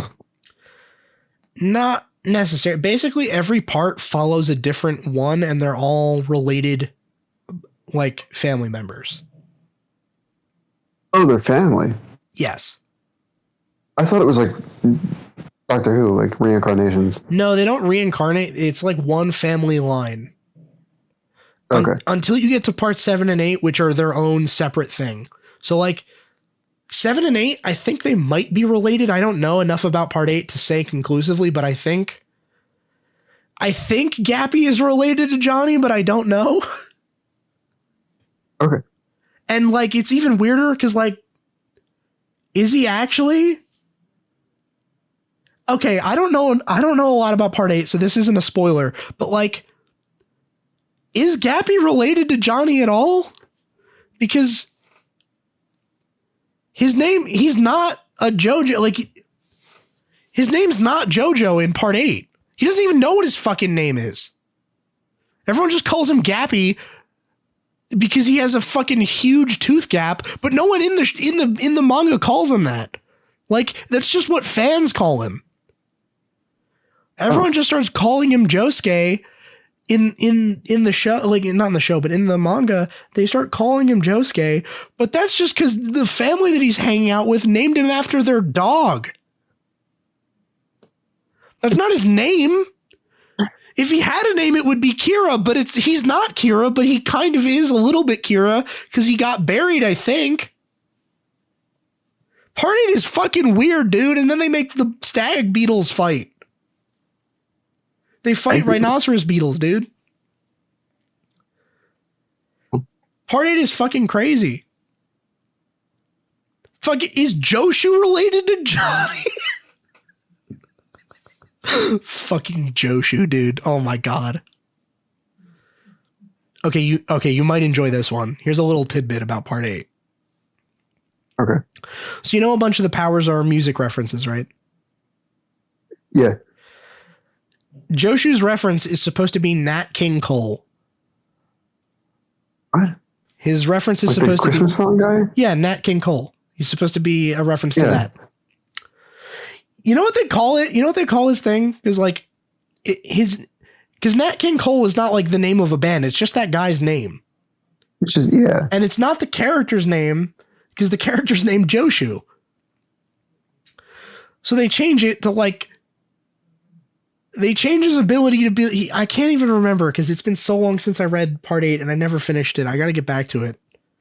But his power has something to do with like, he can do something with like nuts and bolts or something. Like, I think he can like affix things to other things, something like that. Basically, he has some sort of like power that might be helpful for like, so I don't fucking remember. It's got something to do with like nuts and bolts, and they call his power Nut King Call. And that's the reference. He's Nut King Call. What the fuck, dude? Meanwhile, they used to call me in high school. Yeah. Meanwhile, well, I mean, dude, fucking wait until you find out what they called me in high school. I was named after Gappy's stand. Dude, fucking Gappy, his power over here is fucking soft and wet. That's his name of it? That's his reference, is soft and wet. It's a fucking Prince song. His reference is Prince, and it's the song Soft and Wet. Except Soft and Wet is fucking sick. Not the song. The song is all right. The song's kind of mid. But everything about Prince is mid. Well, I mean, listen. He's really good at basketball, apparently, if you ask Charlie Murphy. Prince? Yeah. Like, okay, all right. Here's what you need to do. You need to watch Vinland Saga. You need to watch JoJo, and you need to watch that one episode of the Chappelle Show where he's acting out the stories that Charlie Murphy tells about Rick James. Okay. Because that bit is fucking hilarious. There's a bit, so like, I think it's all supposedly real. I don't remember. It's been a long time since I watched it, but basically Charlie Murphy, who I think is Eddie Murphy's brother. Like, I know he's related to Eddie Murphy in some way, but Charlie Murphy like was just telling this story about hanging out with Rick James, and like Prince is involved, and like it's just this fucking hilarious thing that like Dave Chappelle is just reenacting, where he's just like playing all of the characters himself. It's like the most famous bit to come out of the Chappelle Show. Like, it got to the point where it started like bleeding out into just other parts of Dave Chappelle's life. Like, Dave Chappelle has a joke where he said he's taking his kids to Disneyland, and fucking Mickey Mouse recognizes Dave Chappelle, and he's like, "You're Dave Chappelle. I'm Rick James, bitch." Because like that's the bit, is that he's Rick James, bitch.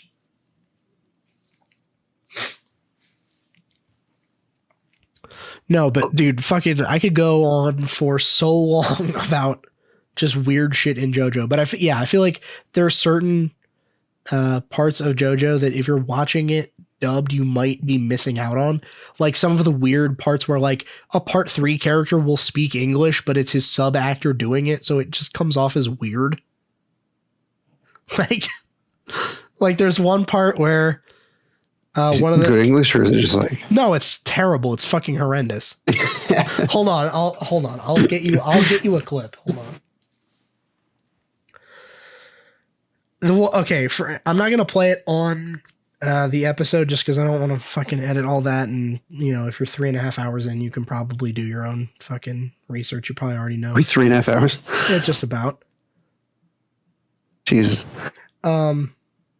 It's when fucking Polnareff is talking to Avdol and he's like, "Are you Muhammad Avdol?"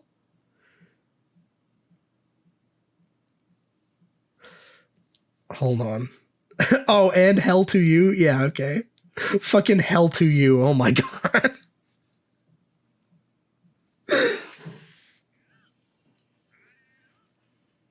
Okay, all right, here you go. Perfect. This is what you'd be missing. All right, here, I'll copy the link and then I'll send it to you once we're done wrapping up here. All right, 3.5 hours is probably enough. Yeah. We can talk about that other shit later. All right. Yeah. Thanks everyone for watching, listening to us fucking rant about Avatar. Everybody loves ranting about Avatar. Yeah, basically 3.5 hours later, how was it? That was all right. Could have been better. That's my opinion. It was mid. She was kind of mid, to be honest. It was all right. It was on the lower end of mid. Yeah. Should you watch it? I don't know. How much free time do you have? I don't know. I don't know. I mean, I watched it. Yeah. I was excited for it. Yeah. I mean, I was like just blindly optimistic, and it was not very good. Yeah. So, here's my review. I would say the same thing. If you have time. Yeah. Here's my review. Should you watch it? Well, I mean, if you watched a 3.5 hour video about us talking about it and you haven't watched it yet, you probably should.